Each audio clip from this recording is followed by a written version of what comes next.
elsewhere, although West Wales and the far southwest will see some showery rain turn up by dawn. A more comfortable night for sleeping, though, with temperatures mostly holding up at around 12 to 15 Celsius. Then a bright start to the day for East Wales, much of central and eastern England. Northern Scotland also faring well for sunny spells first thing Friday. Otherwise, areas of cloud slowly drifting in from the west, along with some showers, most of those showers affecting southern Scotland, where they will be of a heavy nature. Saturday and Sunday sees high pressure builds, so drier and brighter for many away from the northwest.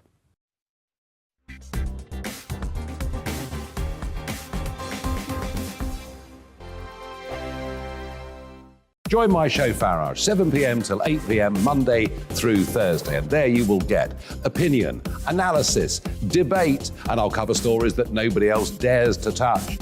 You've been cancelled. Join the club. Oh my goodness me. And then for the last 15 minutes, talking pints. We're over a drink. We have a civilised conversation with someone. We very often disagree, but we do it in a grown-up way. Come and join me on Farage.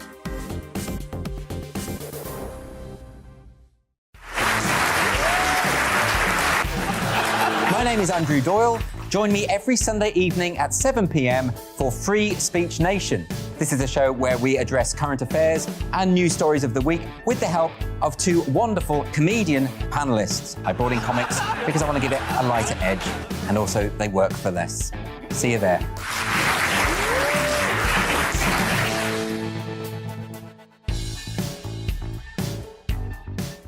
Hi there, it's Stephen and Anne.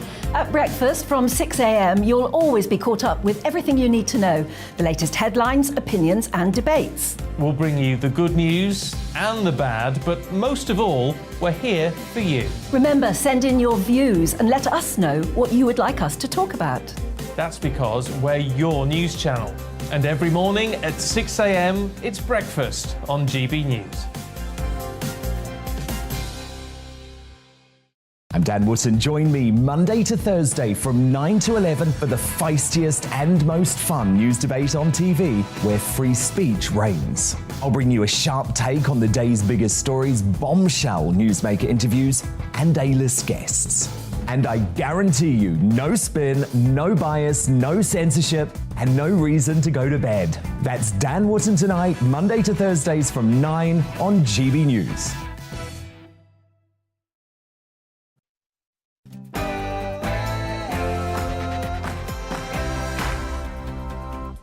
No spin, no bias, no censorship. I'm Dan Wootton. Tonight, as the country is left reeling from the fatal shooting of 9-year-old Olivia Pratt-Korbel, doesn't it feel, with lawlessness on the streets, our bank accounts drained and the ramifications of COVID still hitting hard, that Britain is broken?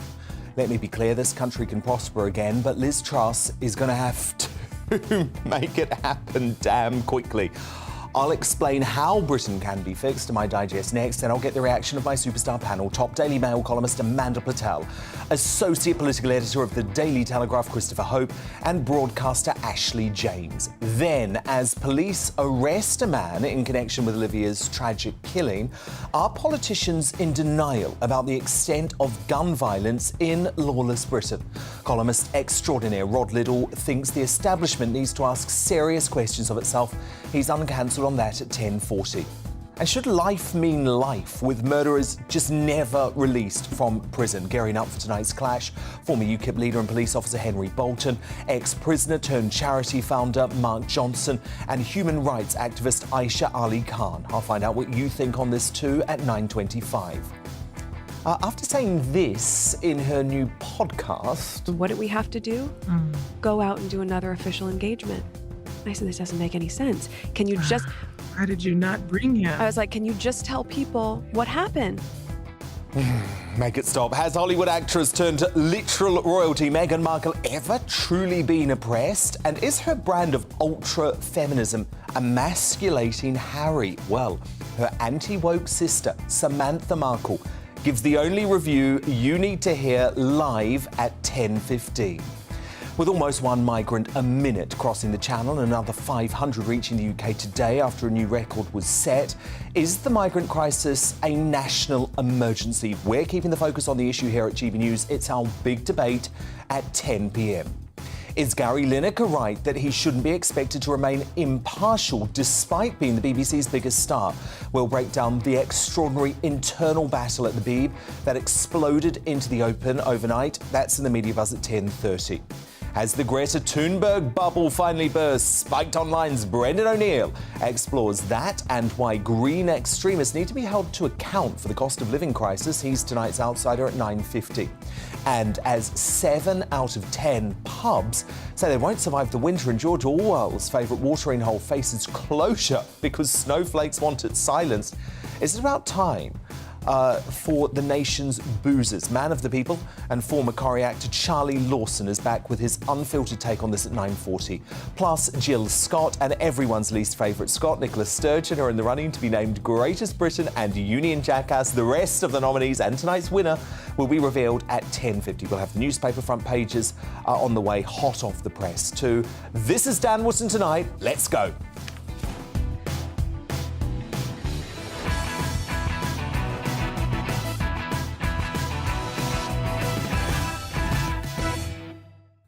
Just one thing first, though. While the rabid left delighted in his summer holiday, Boris Johnson returned to an actual war zone today on Ukrainian Independence Day. In Kiev, Johnson described Putin's decision to invade as insane and reaffirmed Britain's unwavering commitment to Ukraine. In fact, he pledged the UK will stand with Ukraine for however long it takes. Because out of the ashes of your towns and cities, out of the monstrous scars that are being left by Putin's missiles, something beautiful is blooming, and it's a flower that the whole world can see and admire.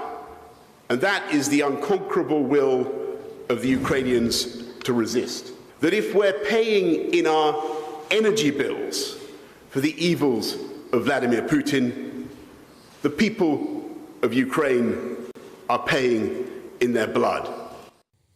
Whether British voters will feel the same this winter as the energy crisis leaves many Brits destitute, well, that's another matter.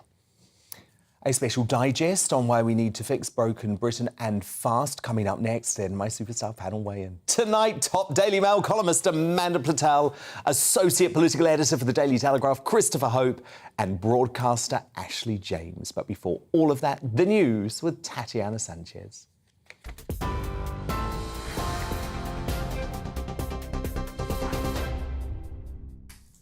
Thank you, Dan. It is 9:05. I'm Tatiana Sanchez in the GB newsroom.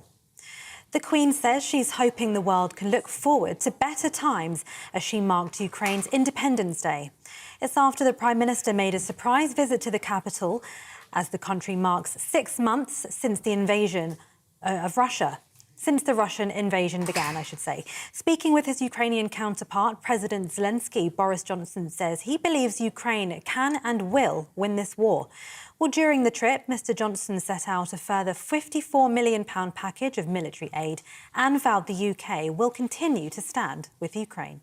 I want to remind you, Volodymyr, that when you rang me at 4 o'clock in the morning on that grim day in February, and you told me the news that we had been dreading, that Putin had been so insane as to invade a sovereign European country, I told you then that we were shoulder to shoulder with you, and that is as true today as it was in that horrific moment. The 35-year-old man, believed to be the target of a shooting in Liverpool which killed a 9-year-old girl, has been named as convicted burglar Joseph Nee. Merseyside police earlier confirmed he'll be questioned in connection with the murder of Olivia Pratt-Corbell. His arrest is for breaching the terms of his release from prison. Officers are urging anyone with information relating to the shooting to come forward. Meanwhile, in London, police investigating the shooting of an 18-year-old man have offered a £20,000 reward for information about his murder. Newly released CCTV footage shows a car involved in the shooting of Alex Iannacu, who died nearly a year ago. A new appeal for information comes amid a wave of violent crimes in the capital. The Chancellor says freezing the energy price cap isn't off the table. Speaking at a wind farm in West Lothian, Nadeem Zahawi says he wants to focus on helping the poorest of families.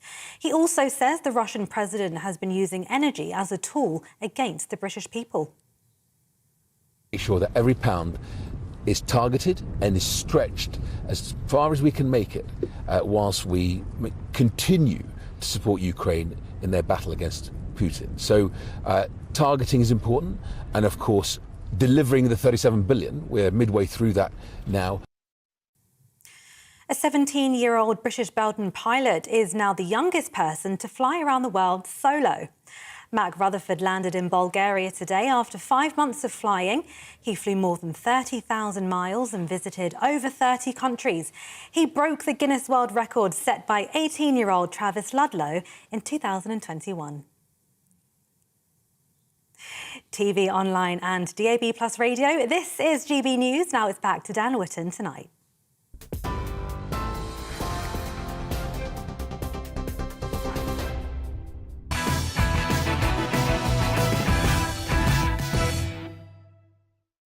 It's hard not to look around the country at the moment and feel something fundamental in Britain is broken.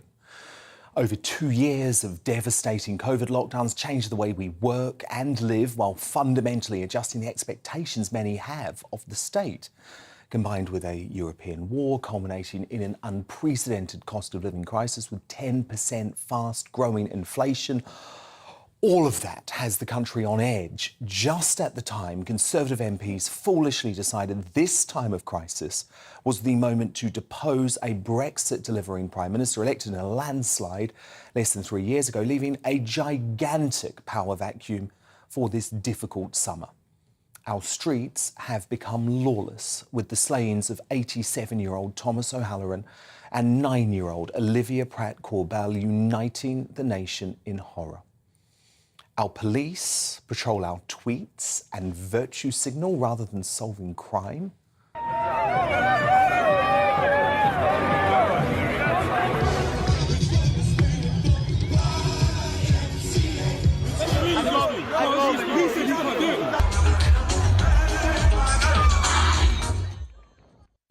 That leaves idiots like the eco-terrorists of Just Stop Oil to bring further chaos and carnage to our already difficult day-to-day lives, with 32 of those dirty crims blocking 3 service stations on the M25 today to call for the UK to end all new oil and gas projects, which would put us all in fuel poverty.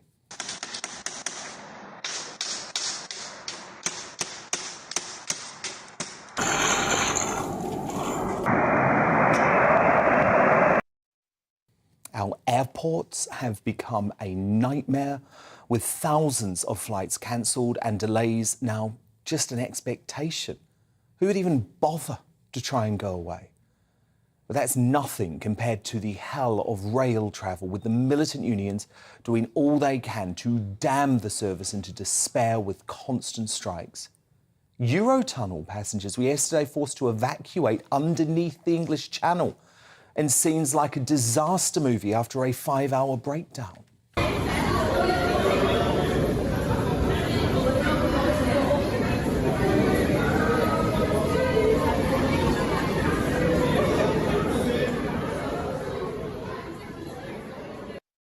Not to mention there's a national emergency on the Channel with unprecedented illegals arriving by boat. And then the record NHS waiting list, despite record funding.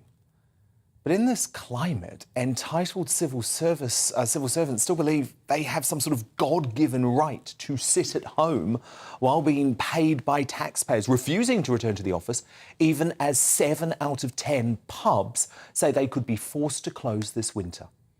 Meanwhile, this is how the striking workers at Felixstowe, damning us to £700 million worth of supply chain issues, chose to celebrate. It's so lonely. We could have been only two. So good, so good, so good.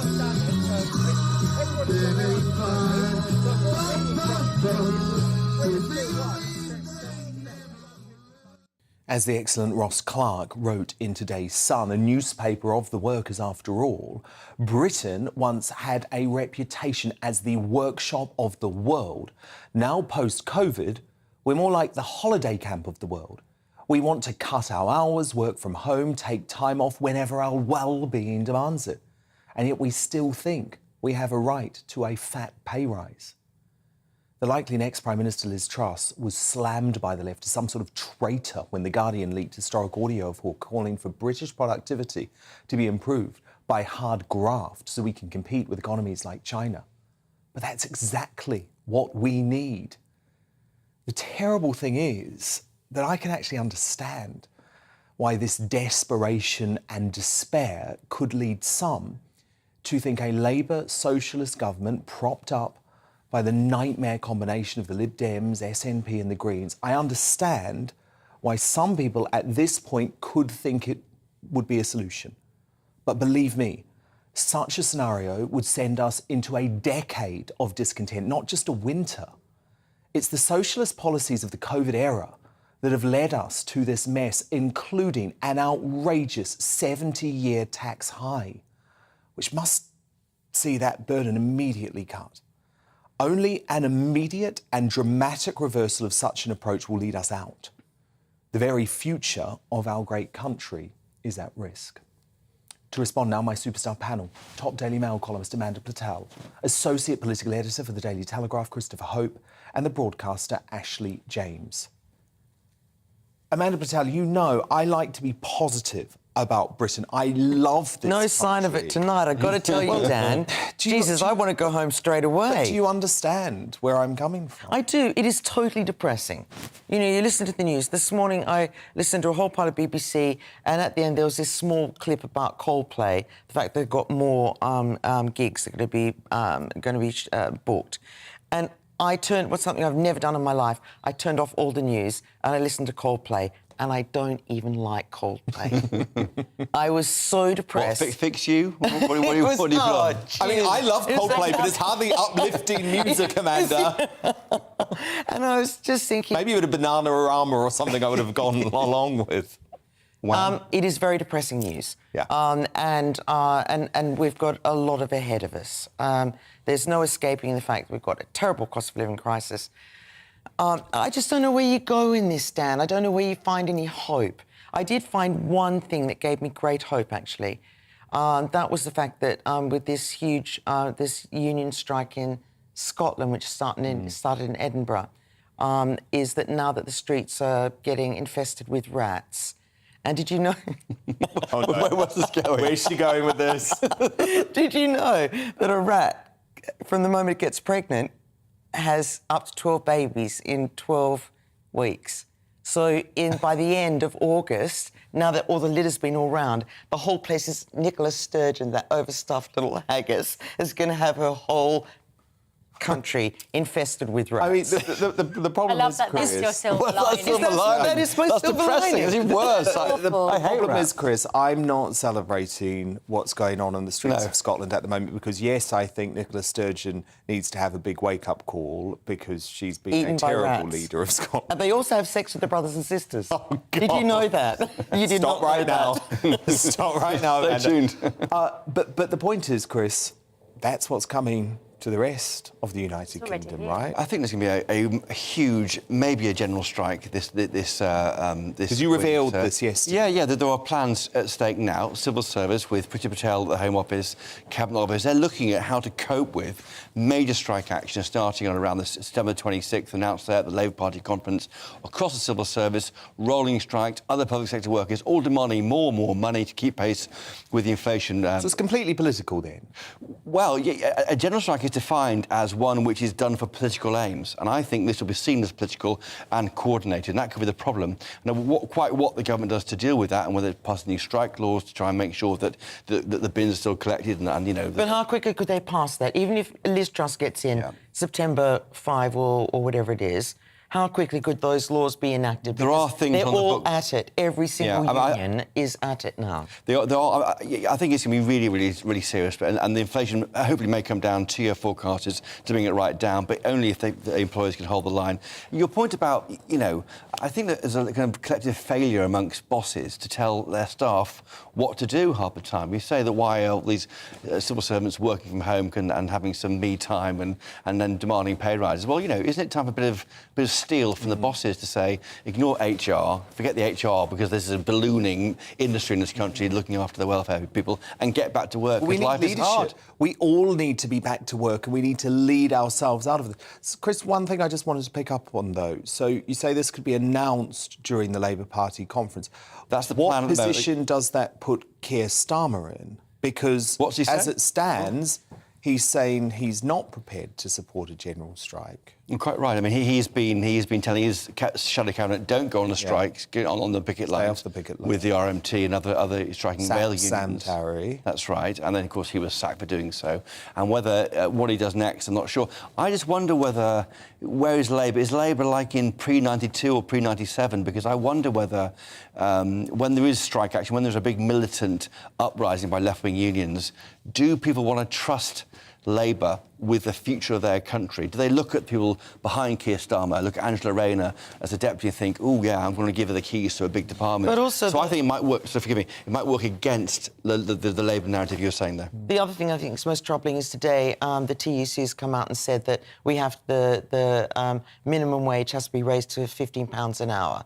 That is nearly a 50% rise. That will destroy every single fish and chip shop, small companies. every small business in the whole country. And actually, we know what this is about, don't we? And even you on the left, surely you can concede. This is about the hard left conspiring to plunge Britain into a winter of discontent to bring down the new Prime Minister. And you know what? It's a disgrace, Ashley. I think that's a bit of a conspiracy theory to say Really? the left is trying to bring down the country. I mean, you're right, it is very depressing at the moment, and everything you look at feels broken. The NHS, leaders of the NHS coming out to warn of a humanitarian crisis because of the impoverishment of the population. The barrister strike, pubs, crime up 4%, water companies, schools, like every single area feels broken. And yes, it's undeniable that the pandemic has played a part and the war in Ukraine is playing a part. Well, I'd argue the lockdown played the biggest there have part. been issues since before the pandemic. You know, doctors, nurses, teachers, they've been crying out for help for a long, long time now. And then, you know, yes, OK, there's an element of, like, people being lazy working from home, but actually a lot of people I know work harder at home because they're not wasting that time commuting, they're not chatting with people in the office. And, But it's about society, but also, Ashley. I get that, but but our sense of community. It's about the businesses that suffer. I understand. Arrogant folk, especially I don't the think civil you can boil it service, down stay to at home. arrogant, and I don't think you can say that everyone who works from home is lazy, because actually you do waste hours on commuting, and at the moment there is a childcare crisis. Childcare workers are, I mean, barely struggling to make ends meet, but it's basically the same price as taking out another mortgage, and that's forcing 54,000 women every single year out of the workplace because they can't get flexible hours. That's very concerning. Of course you want two people in a household both paying into the economy. So a lot of people are working from home because they don't have a choice until we fix the childcare system. I don't think it's fair to blame everything on the left. Like, let's not forget the Conservative government have been in power now for 12 years, and when you look at a lot of the cuts, even, you know, with crime going up, youth services cut by 70% in a decade. I've got a friend who volunteers in a youth centre. 750 of them have been closed, and parents in these more deprived areas have been calling out for years, even before the pandemic, saying if you're closing youth centres, people are going to be forced to There's a lot of matter. What we police need cuts, is we 23,000 need strong leadership. So obviously you But we used also to need advise funding. a Tory party leader. I did. If you were advising Liz Truss, what would you say should be her first act to fix Britain? Well, the first thing I would do is certainly cut the national insurance tax. The second thing Which she's going to do. Yes, which she says she's going to do. The second thing I would do is I would order every single civil servant back to work 5 days a week, give them the option, find out. I've worked in these kind of jobs. You can find out a legal solution. If you want to work 3 days from home or 2 days from home, then you get less salary. What Jacob Rees-Mogg was trying to do. Unless the government sets an example with its own employees who are on gold-plated pensions, there's not one of them, except for a cleaner, who's on the living wage. That would be the first step. Say, you're all back to work. It will re-enliven the high streets. It will get... Chris, final thing that you would do if you were advising Liz Truss, how can she immediately turn this around? It's really hard. There's so many. I think I agree entirely with what Amanda's. I think the work from home culture is a problem, and then just get time to get back to work. What Ashley said was interesting there. I mean, the truth is, there's been a majority Tory government for 5 years, not 12, because of the various coalitions and the minority governments under Theresa May. And I think it's frustrating for a lot of people that with a 90-seat majority, not more can be done to get a grip. Well, no, indeed.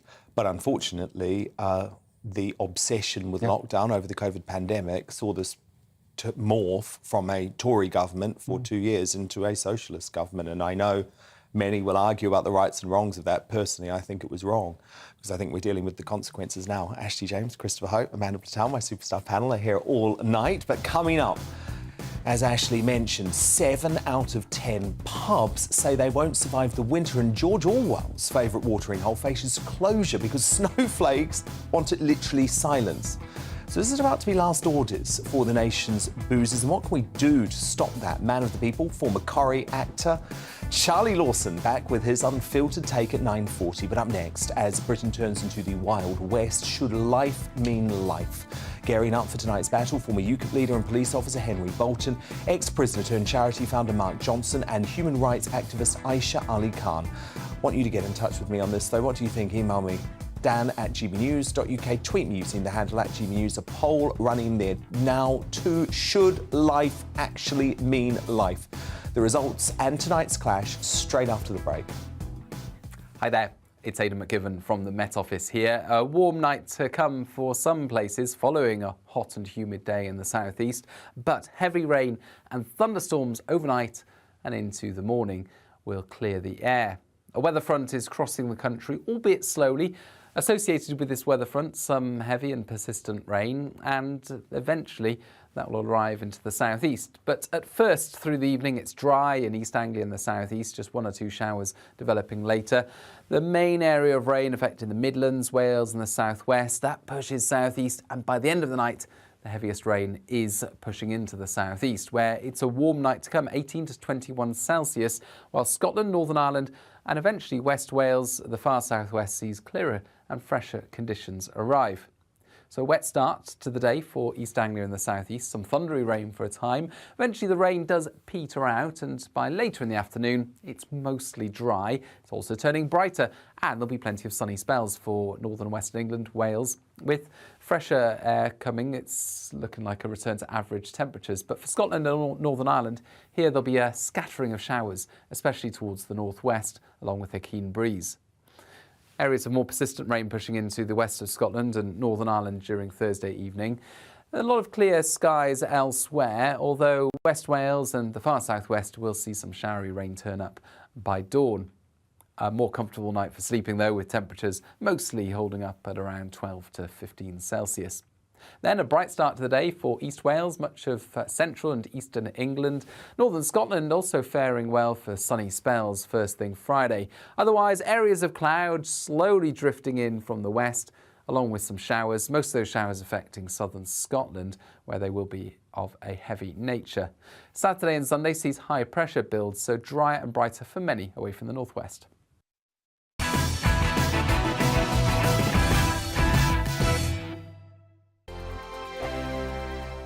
Join my show Farage, 7 p.m. till 8 p.m. Monday through Thursday. And there you will get opinion, analysis, debate, and I'll cover stories that nobody else dares to touch. You've been cancelled. Join the club. Oh my goodness me. And then for the last 15 minutes, talking pints. We're over a drink. We have a civilised conversation with someone. We very often disagree, but we do it in a grown-up way. Come and join me on Farage.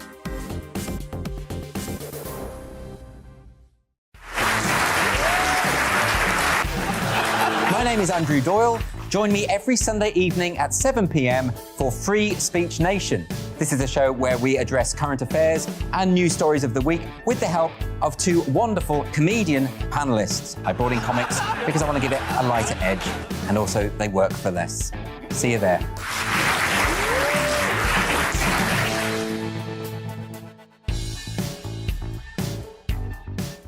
Hi there, it's Stephen and Anne. At breakfast from 6 a.m, you'll always be caught up with everything you need to know, the latest headlines, opinions and debates. We'll bring you the good news and the bad, but most of all, we're here for you. Remember, send in your views and let us know what you would like us to talk about. That's because we're your news channel. And every morning at 6 a.m, it's breakfast on GB News. I'm Dan Wootton. Join me Monday to Thursday from 9 to 11 for the feistiest and most fun news debate on TV, where free speech reigns. I'll bring you a sharp take on the day's biggest stories, bombshell newsmaker interviews, and A-list guests. And I guarantee you, no spin, no bias, no censorship, and no reason to go to bed. That's Dan Wootton tonight, Monday to Thursdays from 9 on GB News.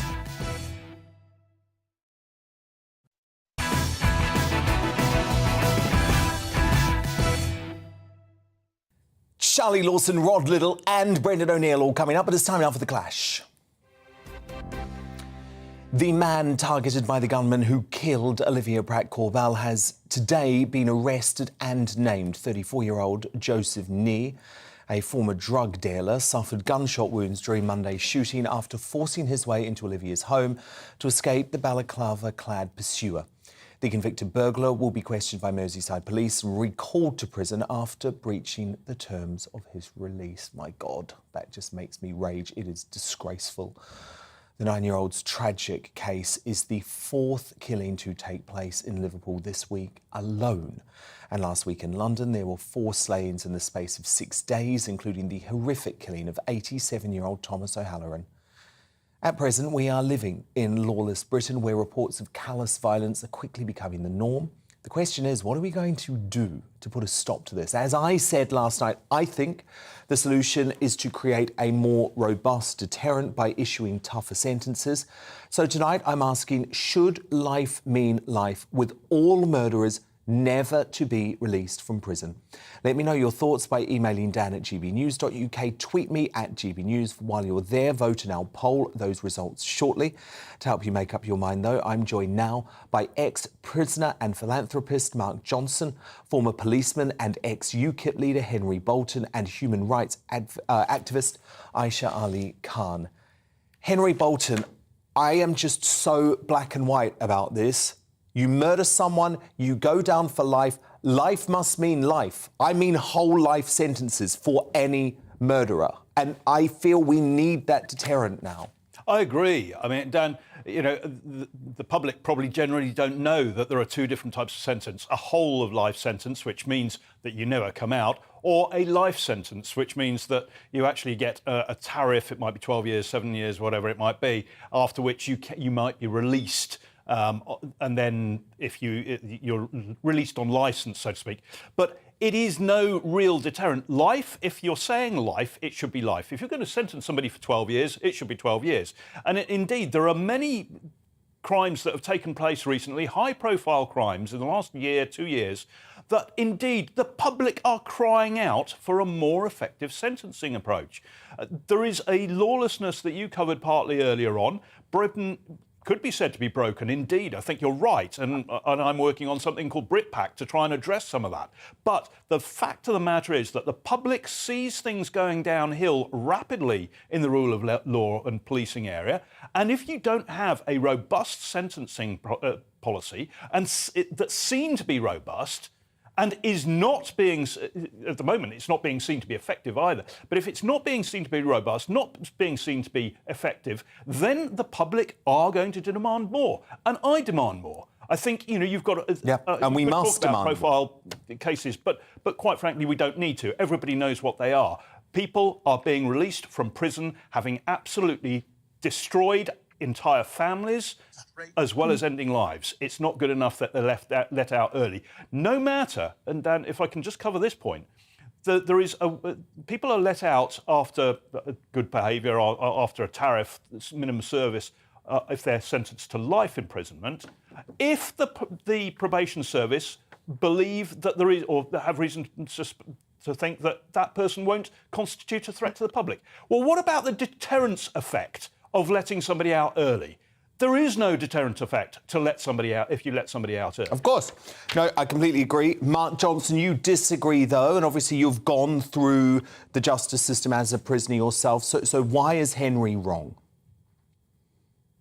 Well, I think where all the focus is, obviously it's an emotive issue, and obviously, in the media today and stuff. And all of the focus and the easiest way to look at this is saying tougher sentences, etc. And all of the focus is on this end of it. So policing, tougher sentences, etc. When it actually, what I would say is the real answer of addressing the causes behind these issues. You heard from your guest earlier about youth clubs closing. We're looking at, sort of social breakdown, social services literally disappearing. We're looking at drug services disappearing. I think, where I would agree, say the public don't have any confidence in the prison and probation service. I agree with that. And that's where I would focus. Mark, sorry to interrupt, but obviously long term, yes, we need to be a stronger society. But come on, look at what we're facing right now. Look at what's happening on the streets of lawless Britain. Genuinely, do you think it is acceptable for the people who are literally stabbing folk to death and shooting folk fatally on the streets of Britain right now to ever be released? Well, I mean, the truth is, there's less than 50 people. Sorry, that's my dogs in the background. There's only 50 He's people. agreeing with me. Oh, yeah, I can exactly, tell. yeah. I can tell he's with me, absolutely. Yeah, there's only 50 people, under 50 people, serving whole life sentences in this country. Yep. Well, the I think question that's is to the public is what is happening in prison today to actually stop those people being reconvicted on release? Okay. And I think that's where the confidence would come in the justice system. Okay, well, I'll let you go and sort the dog, because I'm going to bring in the human rights activist Aisha Ali Khan. Now, Aisha, who are you with on this, Henry or Mark? Well, Dan, believe it or not, I was sentenced to prison as well, and I spent a few weeks in prison for a civil offence, I'd like to add. And I saw firsthand how difficult it was, and obviously it was a female-only prison, it was in London, and it made me realise, I mean, I am a teacher by profession, by the way, and most recently I was working in a school which many of you will consider a PRU, pupil referral unit, where pupils as young as 4 or 5 years old who cannot be taught in mainstream schools are sent to these types of units. So they are specialist schools that deal with behavioural issues, emotional and mental health issues as well. And these children often come from very broken homes and they are damaged. And these children will become tomorrow's damaged teenagers and therefore tomorrow's damaged adults as well. And they will enter, and some of my students, by the way, had already entered a life of crime by the age of 11, 12, 13. They've been arrested, they've been in youth centres and so on, and some of them have even got juvenile sentences as well and records. But my point is, to pick up a little bit of what Mark has said, we need a different approach. I agree with what Henry has said, that the sentencing is actually laughable. Some of the crimes that have been committed, stalking, sexual assaults, rape, child abuse, etc., and they're given pitiful sentences. But what It's about literally a murderers, slap on the Aisha? Because that's what I'm talking about. I am talking about these murderers and whether life should mean life. If you go out and you brutally stab someone, you fatally shoot someone, why should you ever be released? We don't want that. The public doesn't want that. Absolutely, and I accept that if you take somebody's life, and often in a very brutal manner, why should you have the luxury of living and enjoying your life and being released early to resume the Mark, life why should you have that luxury, Mark? You've killed someone. It's very simple to me. But can I just say, Dan, can I just add something? Yeah. If you look at the statistics sort of the year leading up to before the pandemic, in London, just London alone, a lot of the stabbings, a lot of the knife crime was carried out by young people, teenagers and people in their 20s. majority of the victims are also young people as well, and very few were obviously older. But we have to start at some point where we have created a society, and I live near Bradford. I visit Bradford quite a lot, and I have seen, and this is just anecdotal evidence here, I have seen people drug dealing just totally on the streets. I see it on my street every night. Exactly. Public. And so the thing is, there are lots of ways that this needs to be solved. I appreciate that. But one of the ways, Mark, is by these young people being terrified enough that if they stab someone and the person dies, they will lose their entire life. They're not going to be out in 5 or 10 years.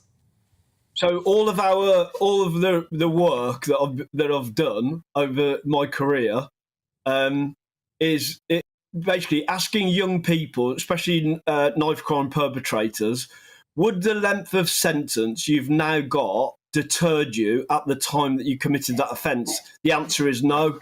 And ask the reason why is because my life was in chaos. I was out of control, and I never thought about I want Henry to respond to you directly on that. Henry, how do you respond to that?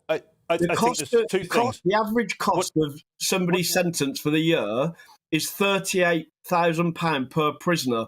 Overall, MOJ stats is 48. Right? Okay. I just want Henry to respond to that first point that you made, though, Mark, because it's important. So, Henry... There's another cost, and that's the cost of life. But as far as I'm concerned, what we're doing at the moment, and albeit that I totally agree there have been cuts in welfare services and so on, it is not working. We are seeing increased knife crime. We are seeing mayhem and blood on our streets still. We are seeing no deterrence of real import being conveyed to the youngsters. I agree that perhaps at the moment when you ask them, they would say that the sentence would not have been a deterrent to them, the sentence that they've got now.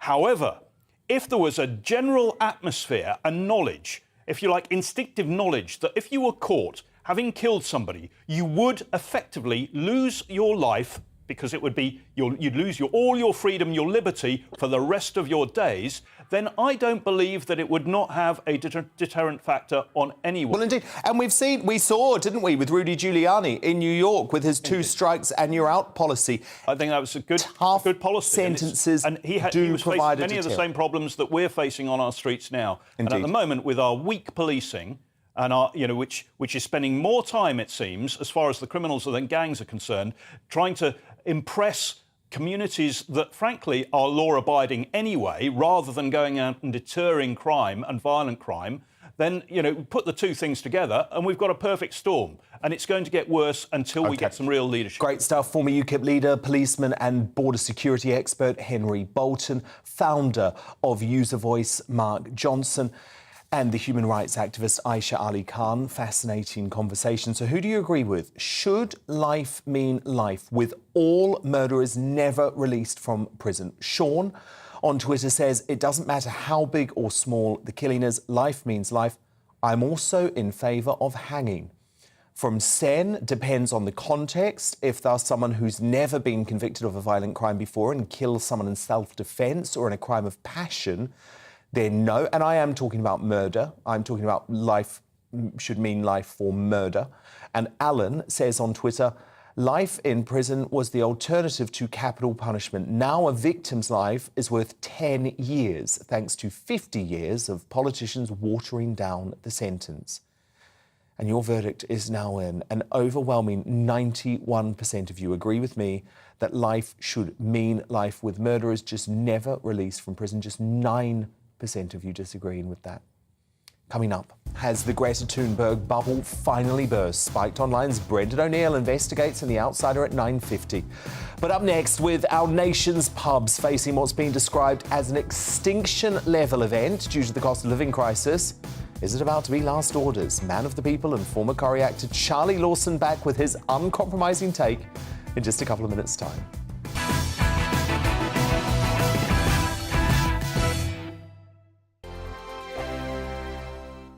Join my show Farage, 7 p.m. till 8 p.m. Monday through Thursday. And there you will get opinion, analysis, debate, and I'll cover stories that nobody else dares to touch. You've been cancelled. Join the club. Oh, my goodness me. And then for the last 15 minutes, talking pints. We're over a drink. We have a civilised conversation with someone. We very often disagree, but we do it in a grown-up way. Come and join me on Farage.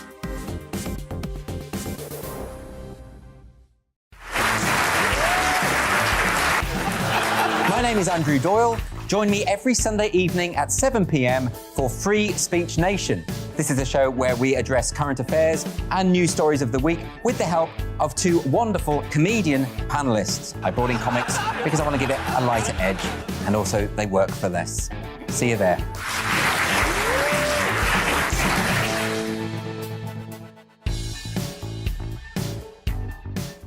Hi there, it's Stephen and Anne. At breakfast from 6 a.m, you'll always be caught up with everything you need to know, the latest headlines, opinions and debates. We'll bring you the good news and the bad, but most of all, we're here for you. Remember, send in your views and let us know what you would like us to talk about. That's because we're your news channel. And every morning at 6 a.m, it's breakfast on GB News. I'm Dan Wootton. Join me Monday to Thursday from 9 to 11 for the feistiest and most fun news debate on TV, where free speech reigns. I'll bring you a sharp take on the day's biggest stories, bombshell newsmaker interviews, and A-list guests. And I guarantee you, no spin, no bias, no censorship, and no reason to go to bed. That's Dan Wootton Tonight, Monday to Thursdays from 9 on GB News.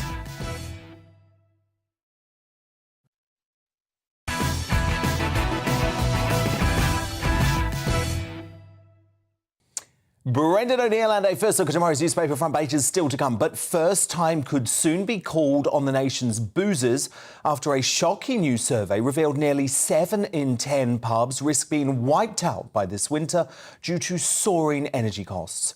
Over 65% of respondents saw their utility bills soar by over 100%, while nearly 1 in 10 saw a 500% spike, prompting an industry magazine to brand the cost of living crisis an extinction-level event for pubs. And if rising costs and 2 years of pointless and destructive lockdowns already weren't challenging enough, a growing section of what critics have called whiners and bureaucrats want to deliver a killer blow to our watering holes. In one particularly egregious and also ironic case, I have to say, 1989 author George Orwell's favourite pub, the Compton Arms, in the London borough of Woke Islington, was slapped with a licence review by a local council after just 4 killjoy neighbours tried to silence it. They claim it posed a public nuisance and a danger to health. The pub's owner, Nick Stevens, expertly summed up the injustice of the war on boozers, claiming that despite the considerate response to complaints by his exceptional staff, a minority get used to the quiet, then decide the pub that's been there since the 1800s, that is an asset of community value, is now a nuisance. It makes me want to cry. Joining me now to debate what can be done to save our boozers, a man who spent a fair few evenings in one of the UK's most famous pubs, the Rovers Return on Coronation Street, soap favourite, and our resident man of the people, Charlie Lawson. Charlie, an extinction-level event facing pubs. And then you have these NIMBY killjoys trying to kill off a legendary pub like the Compton Arms that's been there since the 1800s. I mean, what is going on? Well, for a start, Dan, you know, if you don't, why you buy a house next to the boozer? And I bet it's not next to the boozer either. But, you know, they ought to just wise up. Listen, look, this is a more serious problem than we are actually giving it credit for. These pubs are in certain areas, in the countryside in particular, and in certain areas in London, Birmingham, Manchester, Edinburgh, Glasgow, wherever, all across the nation. These are very important centres for the community, for elderly folk, and indeed for young folk now. Look, I think the breweries have got to take a hand in here. I know certainly where I live, the local brewery, Robinson's, has been very decent to its landlords and what have you. If you're a free house you can make your money with your food or whatever, and you can do this and do that. But it's going to be very serious. And let me tell you, once they're gone, you never get them back. And I think this is far more serious. If you sort of stood outside your door and looked north to the North Pole, and you considered Ireland, north and south, and Scotland, England and Wales, and then across the channel you've got France. Well, we are a nation of drinkers. We always have been. We always will be. Our pubs are like nowhere else on the planet. People come over here to visit our great country, and they see pubs, and they just can't get enough of them because they're great institutions. I know the occasional pub becomes a handful, and that's up to the landlord to sort it out. That's why he's there. But by and large, I think we're facing a real winter of problems in the public houses of the United Kingdom, Ireland, North and South. I know, because the thing is, Charlie, I shudder to think of Britain and our local communities without our pubs. But I walk around my neighbourhood in London, and genuinely the vast majority of pubs are now boarded up and have been turned into accommodation. So this is happening. Is there also an onus on us, Charlie, to actually make a really concerted effort to get out and about again? Because so many people, I think, have changed the way they socialise after the ridiculous lockdowns. Yes, I think there should be an onus on it. Certainly, I know in our village that people make the effort, try and get to the pub because A, they love it, but B, because it needs support. But the trouble is, I mean, even before COVID, Dan, we were going to the local supermarkets, be they from all the way from Aldi to Sainsbury's and all ports in between, and buying cheap booze and cheap wine. Look, I totally get that. Nobody likes a bottle of wine better than me, and the prices in pubs are extortionate for things like red and white wine. But we need to be going in and supporting our local boozers because, like I say, once they're gone, it's very, very hard to get them back. Yeah. It's all very well if you're in a very wealthy English boozer in the Cotswolds and the local people get together and they put the post office in there and they put the local shop in there. Look, take my hat off to you. That's brilliant. But in cities in particular, what you're talking about, Dan, you walk around London and I spend my time in London going, Jesus Christ, I remember that was a great wee pub. And as you say, they're all boarded up and covered in graffiti. And, it's very sad.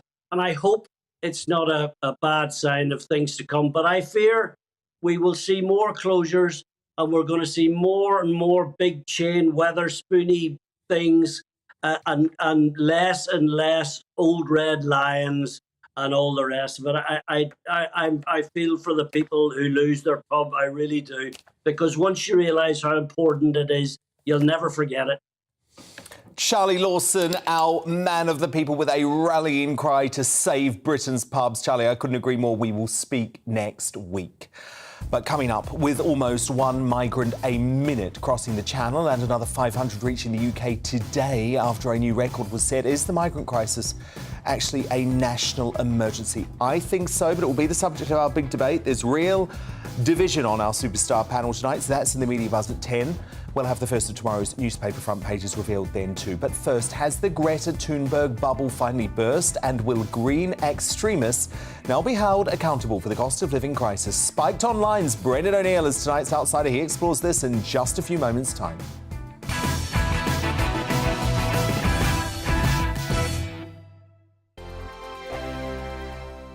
Join my show Farage, 7 p.m. till 8 p.m. Monday through Thursday. And there you will get opinion, analysis, debate, and I'll cover stories that nobody else dares to touch. You've been cancelled. Join the club. Oh, my goodness me. And then for the last 15 minutes, talking pints. We're over a drink. We have a civilised conversation with someone. We very often disagree, but we do it in a grown-up way. Come and join me on Farage.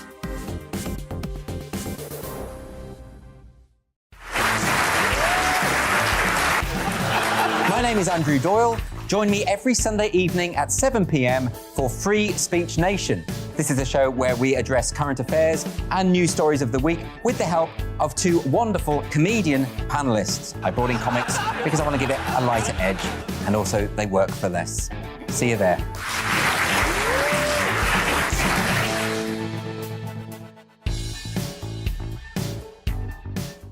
Hi there, it's Stephen and Anne. At breakfast from 6 a.m, you'll always be caught up with everything you need to know, the latest headlines, opinions and debates. We'll bring you the good news and the bad, but most of all, we're here for you. Remember, send in your views and let us know what you would like us to talk about. That's because we're your news channel.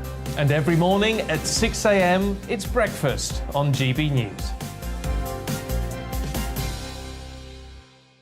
I'm Dan Wootton. Join me Monday to Thursday from 9 to 11 for the feistiest and most fun news debate on TV, where free speech reigns. I'll bring you a sharp take on the day's biggest stories, bombshell newsmaker interviews, and A-list guests.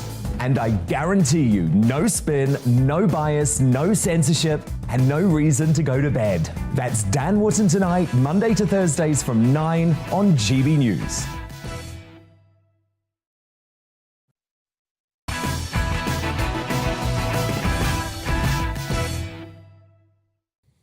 A first look at tomorrow's newspaper front pages coming up, but first, Brendan O'Neill is tonight's outsider.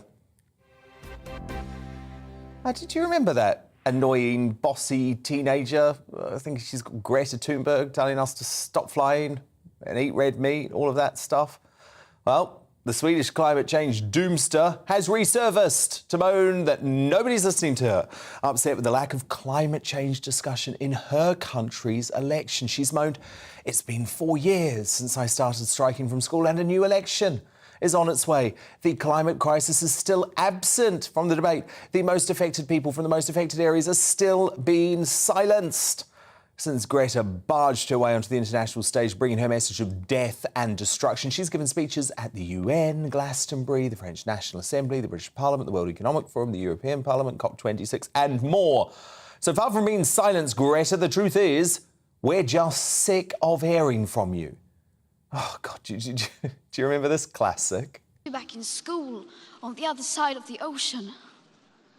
Yet you all come to us young people for hope. How dare you? Well, Greta, how dare you? Look where 5 years of your prophecies have got us. We're now in the worst energy crisis imaginable, with insane net zero policies leaving even the middle classes choosing between heating and eating. Brendan O'Neill, has the Greta Thunberg bubble finally burst? Are we finally going to ignore this annoying little Swedish teenager who has no idea about the challenges facing so many ordinary folk? And by the way, Brendan, I say this as an environmentalist. I hope the cult of Greta Thunberg is over. I'd forgotten just how annoying she was until I saw some of the clips you were playing there. She really was irritating. But even worse than Greta herself was the way in which politicians and the media elites fawned over her. I think that's one of the most embarrassing political spectacles of modern times. You had this girl being treated as the head of some kind of religious cult. She was almost worshipped as this childlike messiah come to save us from our sins, come to issue punishment against mankind for his eco-transgressions and all his pollution. And you had these politicians falling at her feet and saying, yes, Greta, we will go to net zero. We will wind in energy production. We will reduce the amount of climate emissions we are causing.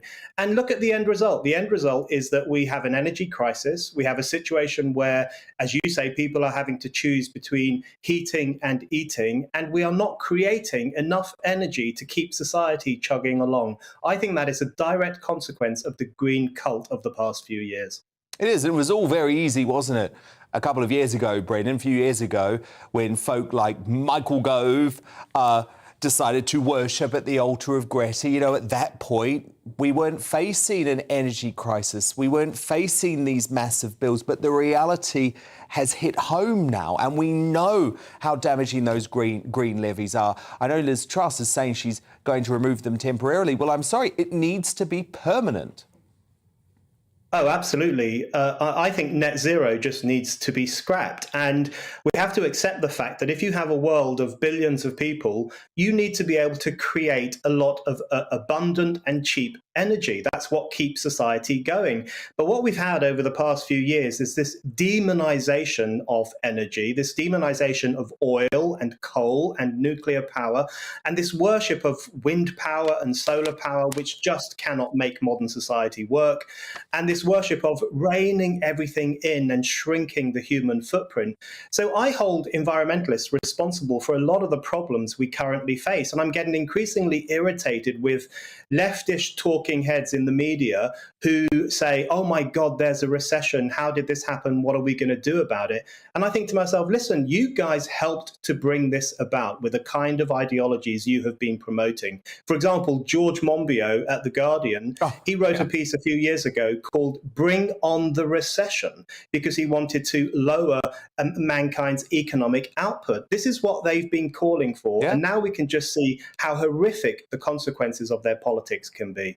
Well, that absolute idiot, I mean, he's as bad as Thunberg, wants to shut down all farming in Britain, ban us all from eating meat. I mean, the reality is they want to take us back to pre-Victorian times. I think it's so important, Brendan, that you've raised the media because they are so complicit in this. They treated Greta as a celebrity. There was no interrogation of actually what her policies would mean.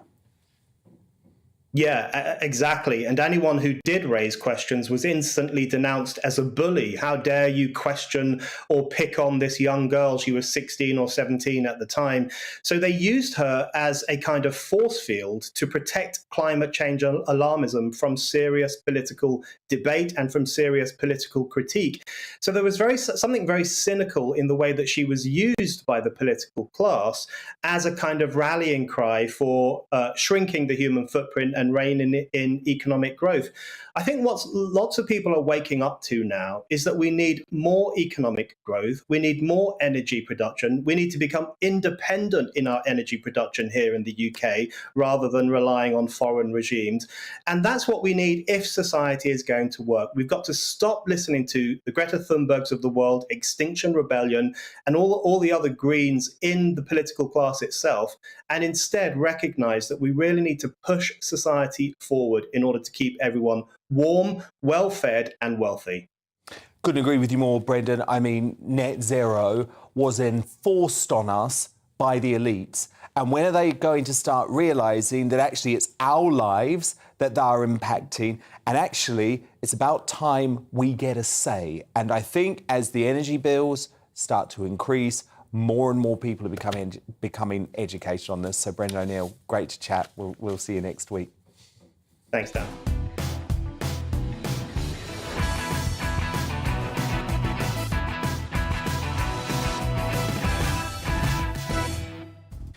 It's 10 p.m. I'm Dan Wootton, and breaking tonight, GB News can exclusively reveal that 23,360 people have crossed the English Channel in small boats so far this year, with another 500 landing on British soil today alone. So is it time we got serious about the migrant crisis and treated it like the national emergency that I firmly believe it is? My superstar panel are divided on this. They're going to give their unfiltered views next. Tonight, I'm joined by top Daily Mail columnist Amanda Platel, the Daily Telegraph's associate politics editor Christopher Hope, and broadcaster Ashley James. As the intended target of the shocking shooting that killed 9-year-old Olivia Pratt-Korbel is arrested, are politicians in denial about the scourge of gun violence plaguing lawless Britain? Columnist extraordinaire Rod Liddle is uncancelled and laying down the law at 10:40. You do not want to miss his verdict. As multimillionaire ex-princess Meghan Markle ramps up the victimhood in her new Poor Me podcast. And what do we have to do? Go out and do another official engagement. I said, this doesn't make any sense. Can you just... Why did you not bring him? I was like, can you just tell people what happened? Has the Hollywood actress and professional victim turned literal royalty ever actually truly been oppressed? And is her brand of ultra-feminism emasculating Prince Harry? While her anti-woke sister Samantha gives her exclusive bombshell verdict on Meghan's latest headline-grabbing endeavour, live from the US at 10:15. As woke warrior Gary Lineker gets into a Twitter spat with a BBC colleague over his political punditry, is he right that he doesn't need to remain impartial despite being the corporation's biggest star? The Beeb is staying silent on this frankly important issue, but we'll tackle it head on at 10:30. And after England's World Cup winning cricketer Ben Stokes bravely bared all about his breakdown in a new candid documentary. You sat on your toilet in your hotel room and you're having a massive panic attack. I think that's probably when you know when things aren't quite right. Will he be crowned tonight's greatest Briton? Find out as I choose from my panel's nominees at 10:50. Plus, of course, tomorrow's newspaper front page is hot off the press throughout the next hour. It's an action-packed end to the show, but before all of that, the news headlines at 10 with Tatiana Sanchez.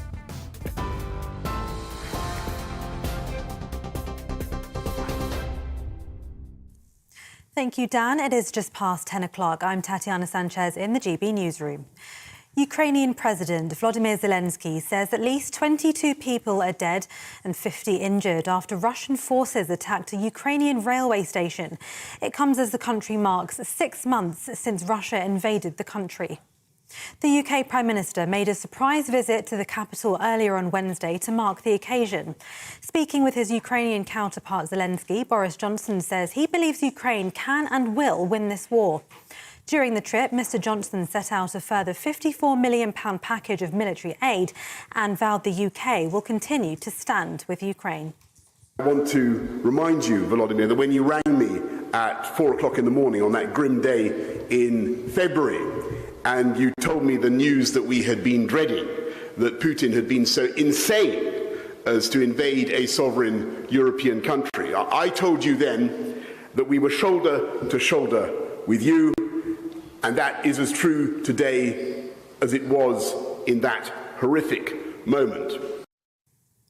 The 35-year-old man, believed to be the target of a shooting in Liverpool which killed a 9-year-old girl, has been named as convicted burglar Joseph Nee. Merseyside police earlier confirmed he'll be questioned in connection with the murder of Olivia Pratt-Corbell. His arrest is for breaching the terms of his release from prison. Officers are urging anyone with information relating to the shooting to come forward. Meanwhile, in London, police investigating the shooting of an 18-year-old man have offered a £20,000 reward for information about his murder. Newly released CCTV footage shows a car involved in the shooting of Alex Ionacu, who died nearly a year ago. A new appeal for information comes amid a wave of violent crimes in the capital. The Chancellor says freezing the energy price cap isn't off the table. Speaking at a wind farm in West Lothian, Nadeem Zahawi says he wants to focus on helping the poorest of families. He also says the Russian president has been using energy as a tool against the British people. Make sure that every pound is targeted and is stretched as far as we can make it, whilst we continue to support Ukraine in their battle against Putin. So targeting is important, and of course delivering the 37 billion. We're midway through that now. A 17-year-old British-Belgian pilot is now the youngest person to fly around the world solo. Mac Rutherford landed in Bulgaria today after 5 months of flying. He flew more than 30,000 miles and visited over 30 countries. He broke the Guinness World Record set by 18-year-old Travis Ludlow in 2021. TV, online and DAB Plus radio. This is GB News. Now it's back to Dan Wootton tonight.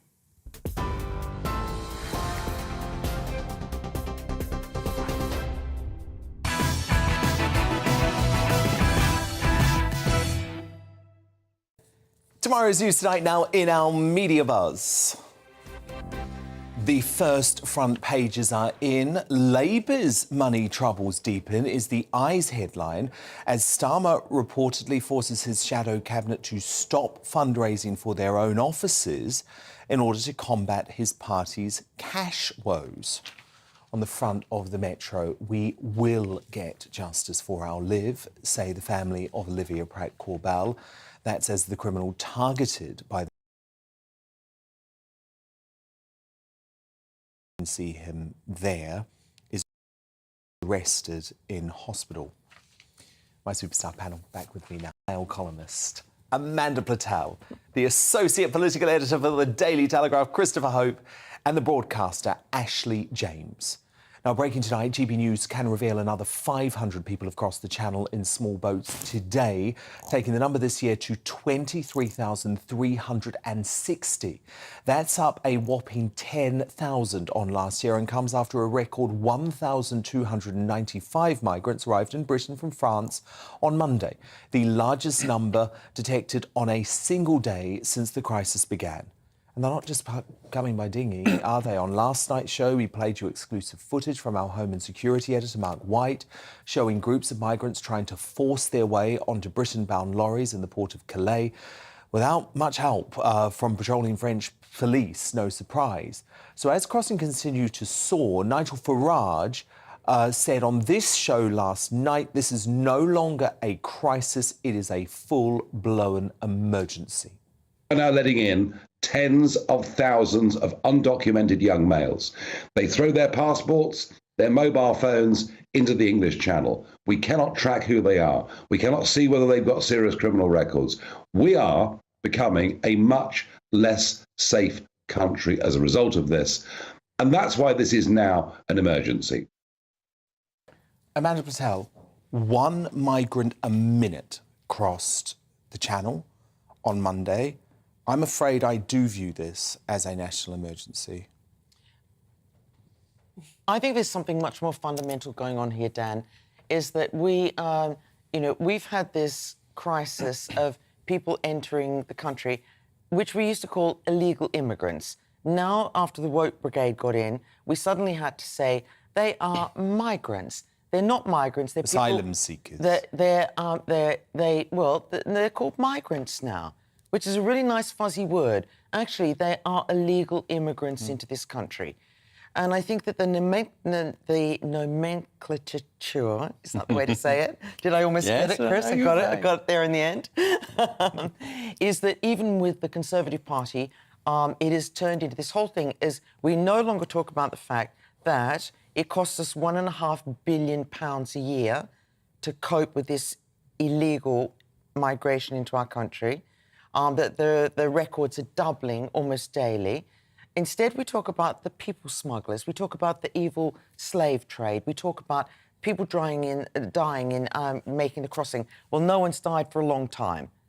And what we should be saying is straight out, this is the one of the greatest things that we voted for Brexit for was to take control of our borders. It's got worse since the Brexit vote. And we should now be using the proper language. These are people who are coming into the country illegally, and they should not have any right to stay here. We should not be spending £1.5 billion a year putting them up in hotels when Ukrainian refugees can't even get, who are genuine refugees, can't even get a hotel to stay in. I mean, Christopher, this is an invasion of our country, because if you think about those numbers that we talk about, this is the equivalent of a small town being created population-wise every single year now. We can't afford for a small town to be created. We don't have the housing. Nor morally should we. Well, no, of course morally we shouldn't, but practically as well. This is an invasion of our country. It's costing £1.7 billion a year just for the hotels. Just for the hotels. So if you get all the enforcement costs... He's always outdoing me on this show. I don't like I'm not trying to get bigger numbers than you. But you're totally right. I mean, I think it is a cost on this country. It is a reason why people voted to leave the European Union in 2016. It's complicated because we have a more of a difficult relationship with France, you know, where the way behaviour it can be slightly politicised. I think their border staff in some ways. Macron's a disgrace. I think the Rwanda policy is a good one. So do I. I think it's driving numbers across there, and people know that there could be a drawbridge coming up if that starts to work. But we need to see some muscular behaviour from Liz Truss when they take over. The Conservatives have been in power now for a very long time. Why is it just getting worse and worse? Because they won't crack the whip with lawyers. It's the lawyers. It's the ECHR. And I think we have to treat this as a national emergency. I really do. Ashley James, there is an invasion of our country happening now every day, tens of thousands a year. We can't keep this going, right? Yeah, I think it is incredibly scary that we have lots of undocumented people coming into the UK. I think it is really important to point out that there are no illegal asylum seekers. Asylum seeking is a legal process of refugee status determination. Not when you land on the borders. But there are no... Actually, they're coming from France. I understand the that. The vast majority are Albanian. Albania is a member of NATO. In 2021, France seekers. accepted 96,000 asylum seekers, the UK only 48,000. There is a problem with refugees around the world. So you don't think 48,000 asylum seekers is enough? No, look, I'm not saying that the way it is not working at the moment, and on no matter what side you sit on... So what's your solution?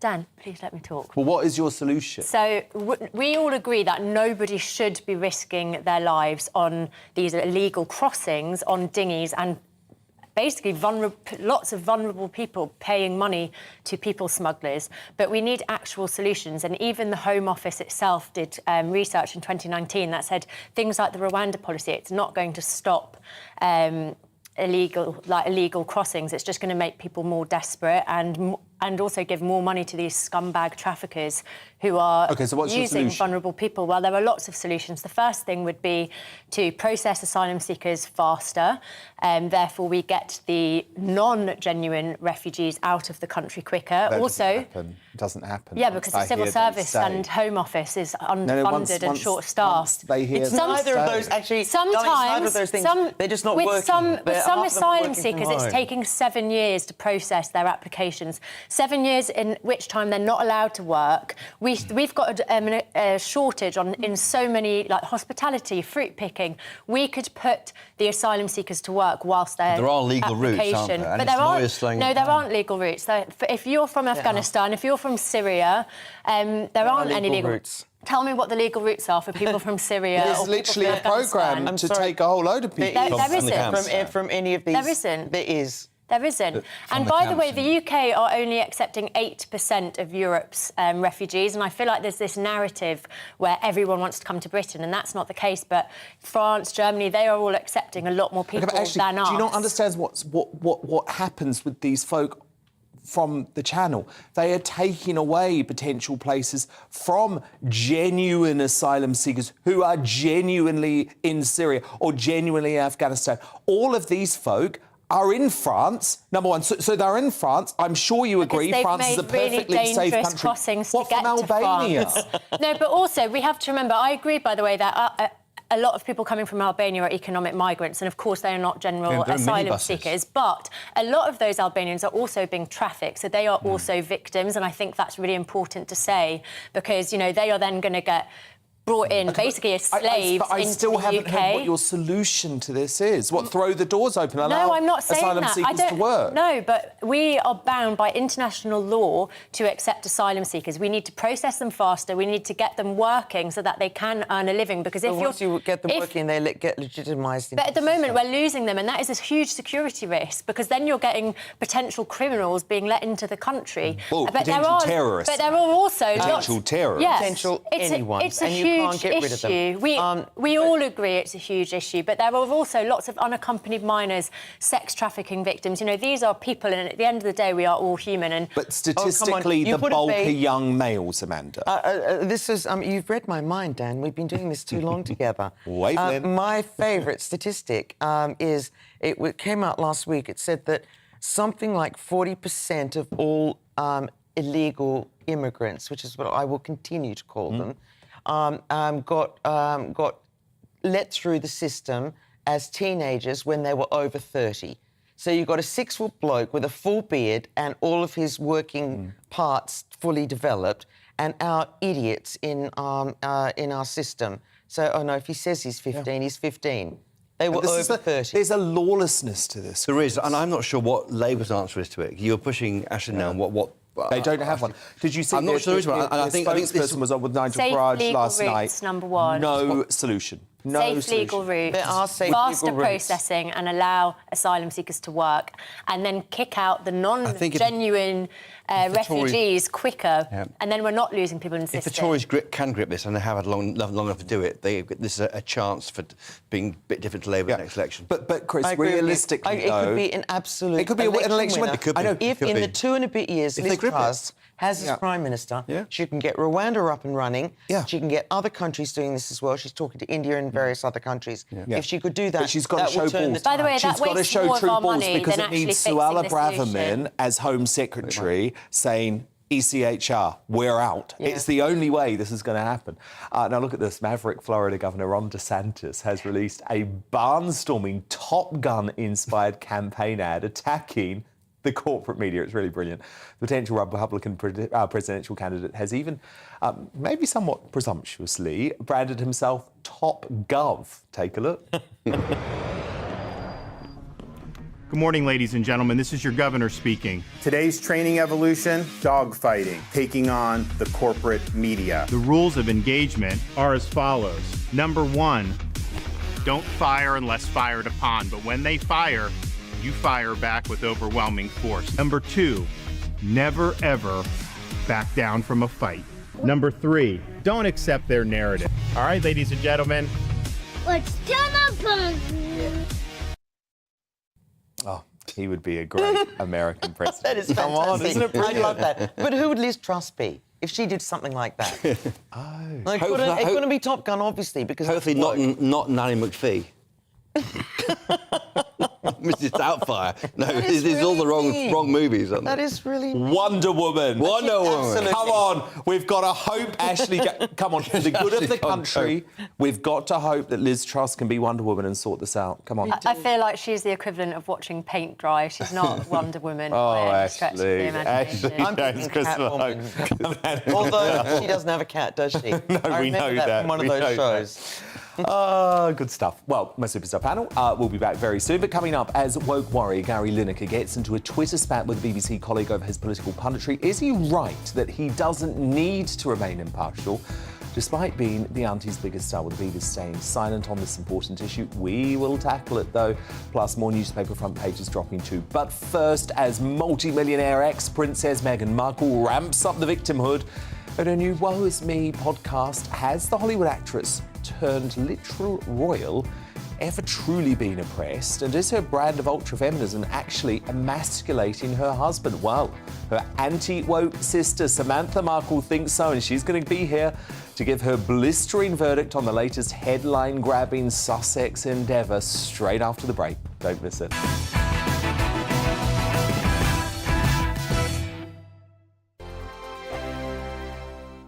Join my show Farage, 7 p.m. till 8 p.m. Monday through Thursday. And there you will get opinion, analysis, debate, and I'll cover stories that nobody else dares to touch. You've been cancelled. Join the club. Oh, my goodness me. And then for the last 15 minutes, talking pints. We're over a drink. We have a civilised conversation with someone. We very often disagree, but we do it in a grown-up way. Come and join me on Farage.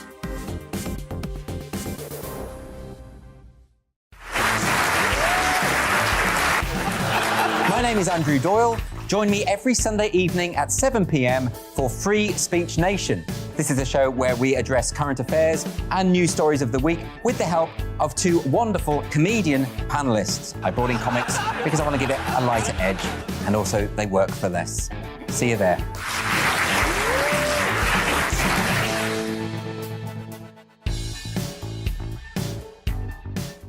Hi there, it's Stephen and Anne. At breakfast from 6 a.m, you'll always be caught up with everything you need to know, the latest headlines, opinions and debates. We'll bring you the good news and the bad, but most of all, we're here for you. Remember, send in your views and let us know what you would like us to talk about. That's because we're your news channel. And every morning at 6 a.m, it's breakfast on GB News. I'm Dan Wootton. Join me Monday to Thursday from 9 to 11 for the feistiest and most fun news debate on TV, where free speech reigns. I'll bring you a sharp take on the day's biggest stories, bombshell newsmaker interviews, and A-list guests. And I guarantee you, no spin, no bias, no censorship, and no reason to go to bed. That's Dan Wootton tonight, Monday to Thursdays from 9 on GB News.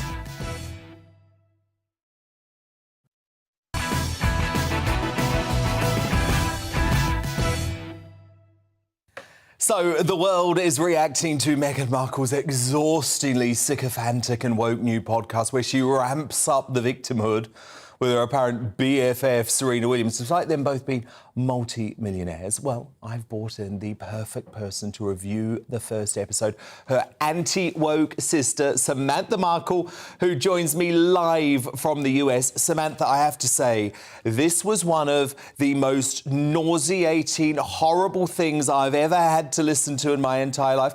Obviously, though, you are a Markle. So did you love it? What is your review, Samantha Markle? Well, you know, it's so funny. It was like so breathy and seductive, but neither of them are spring chickens. So the whole time I was fully expecting them to bust out in like a Saturday Night Live Dusty Muffin skit. It was kind of odd, you know. It was just like so it sounded more like a seductive commercial of sorts than... Yeah. Were you surprised, Samantha, that your sister tried to make out that she's some sort of repressed victim? Well, you know, I gotta say, I think I'm in agreement with the world. And here's the disclaimer, this is my humble opinion. You know, it's rather lofty to suggest the ability to align with, you know, issues of womanhood and suffering, you know, on the grounds that, and she did bring up the fact that, you know, she went to Immaculate Heart and that they were empowered at Immaculate Heart by the nuns to be independent women. But wait a minute, who paid for Immaculate Heart? That was all my dad. So let's face it, we're not raised in a vacuum. You know, there are others who help us along the way, who support us, who love us, who bring us up, and who pay for everything that gives us that platform, which was our fathers. So we have to include the men when we are self-glorifying. You know, there's got to be some acknowledgement there. Very true. Well, look, Samantha, I want to play you some key clips from the podcast and I'll get you to review as we go. So during the chat with Serena, she appeared to suggest that ambition, a term frequently used by her critics, is somehow sexist. Watch. This message to me and my classmates was clear. Our futures as young women were limitless. Ambition? Well, that was the whole point. So I don't ever remember personally feeling the negative connotation behind the word ambitious until I started dating my now husband. And apparently ambition is a terrible, terrible thing. For a woman, that is, according to some. So since I felt the negativity behind it, it's really hard to unfeel it.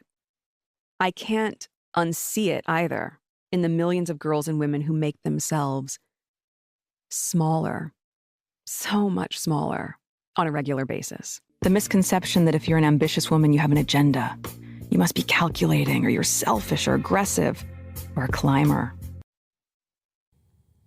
So, Samantha, she seems to be trying to rewrite some of what she would say are misconceptions about her. Your take? In my personal opinion, that feels like quite a bit of projection on the grounds that I think for most women are raised to be ambitious and to, you know, to climb the ladder. But I think there's been a lot of public scrutiny around how some go about climbing the ladder and about how some obtain that. And, you know, as I mentioned about my father, we don't live in a vacuum. And so for many women, including herself, in my opinion, you know, we have to be grateful to those who bring us up and who fuel our desires and ambitions. So, no, I don't feel that she ever felt that that was a negative thing. And I don't think it just began with marrying Harry. I think a lot of the controversy surrounding that had more to do with how the point that she got to seemingly on the laurels of others by becoming a royal. Well, and her ambition also saw her throw her blood relatives, you, her brother and her father, under the bus, right? That's the result of her ambition. Exactly. And without my father, she wouldn't have this platform, whether it was the school, the, internship at the embassy. He gave her everything. And, everything she mentions seems to fall back on something that our father gave her or suggested. But he's not even mentioned now because she wants to pretend he's not even there. Look, Meghan also took a swipe at the royal family, implying they forced her to continue royal engagements in South Africa after there was some sort of fire, apparently, although we don't actually know if it's true, in Archie's nursery. I thought this was the most egregious moment in the podcast. Have a listen. What did we have to do? Go out and do another official engagement. I said, this doesn't make any sense. Can you just... Why did you not bring him? I was like, can you just tell people what happened? And so much, I think, optically, the focus ends up being on how it looks instead of how it feels. And part of the humanizing and the breaking through of these labels and these archetypes and these boxes that we're put into is having some understanding on the human moments behind the scenes that people might not have any awareness of, and to give each other a break. Because we did. We had to leave our baby. And even though we were being moved into another place afterwards, we still had to leave him and go and do another official engagement. I couldn't have done that. I would have said, yeah, well. But Samantha, she didn't have to do any of that, number one. She called the shots. Number two, there was no major fire.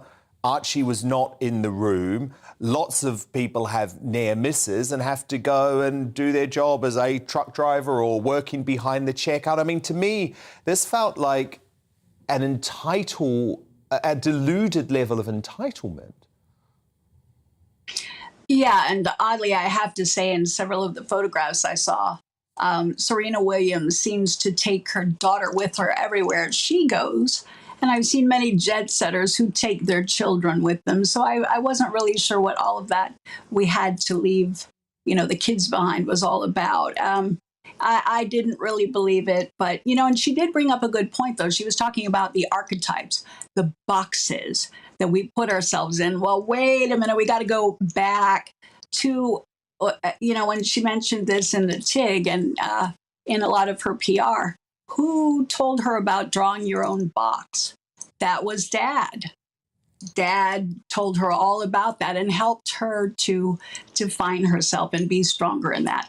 So again, let's, pay the attribution where it appropriate should be placed. Yeah. I mean, and thank Dad, thank those who help us. Very good point. There was also a really cringeworthy moment where she felt the need to involve her husband, Prince Harry, in the podcast that led to a very odd exchange, and I would say an awkward exchange between Prince Harry and Serena Williams. Have a listen. Hi, you want to come say hi? Yeah. Look, she just popped in. Hello. Hello. Hello. How you doing? Good, how are you? I like what you've done with your hair. That's a great vibe.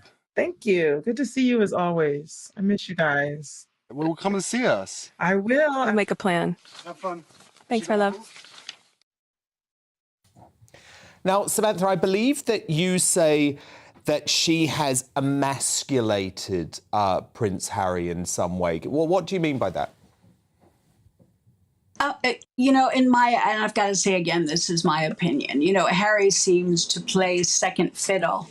Although, I think it didn't hurt to use the title and the royal marriage as a springboard. It certainly seems as though after the wedding was over, it feels as though Harry is in the shadow. Oh, let's let him pop in. Let's let, that all seemed very staged. But why have him in at all if he's not being included? It just seemed very, dismissive, and I felt kind of insulting, rather than have him included, have them talk about what's important in their lives now. It was really just kind of a lot of, feminine chit chat and purring that seemed very... And do you want to know the thing that I found possibly most fascinating, Samantha, is that any time Serena Williams would tell a story of any form, Meghan's that sort of friend who has to come in, steal the thunder and say, I went through that, but what I went through was even worse. And there were times when she wouldn't even let Serena Williams utter more than 4 or 5 words at a time. It was all about her, me, Meghan. Yeah, you know, again, when we're talking about how we empower ourselves in our lives, we are human social creatures. We interact, we give and take, and we bring each other up, we grow together. So I think, you know, in my opinion, she's missing the point. You know, the accolades belong to Dad, her parents, her friends, family, those who love and support her, and who brought her up to where she is. It's not, we don't live in a me world. I'm sure indeed. there's an island somewhere that you could stick a sign in the sand that says me, but I don't think it really flies. Well, I'd like to go to that island if it meant I never had to listen to another episode of her podcast. I found it sycophantically exhausting. But Samantha Markle, of course, you're our star reviewer tonight. So how many stars do you give the podcast Archetype by your sister, Meghan Markle? Oh, that's not a fair question. Ding, ding, ding, ding. I give it 2.5 stars. You're generous. You're more generous than me. I was 1 all the way. Samantha Markle, so great to speak. Thank you, Dan. Good to see you. Coming up, as the intended target of the shocking shooting that killed 9-year-old Olivia Pratt-Korbel is arrested, our politicians in denial about the scourge of gun violence plaguing lawless Britain. Rod Liddle will lay down the law and uncancelled at 10:40. But first, as woke warrior Gary Lineker gets into a Twitter spat with a BBC colleague over his political punditry, is he right that he doesn't need to remain impartial despite being Auntie's biggest star? I'll reveal the Beeb's telling response to this vital issue and debate that with my superstar panel in the Media Buzz next.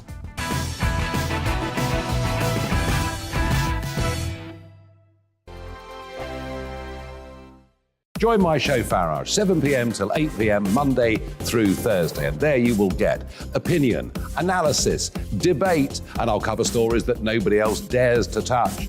You've been cancelled. Join the club. Oh, my goodness me. And then for the last 15 minutes, talking pints. We're over a drink. We have a civilised conversation with someone. We very often disagree, but we do it in a grown-up way. Come and join me on Farage.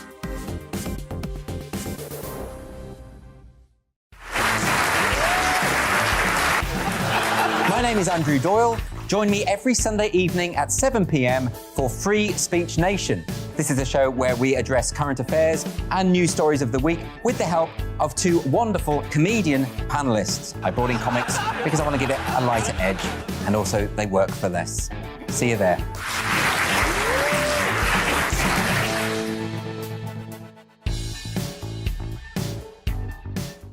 Hi there, it's Stephen and Anne.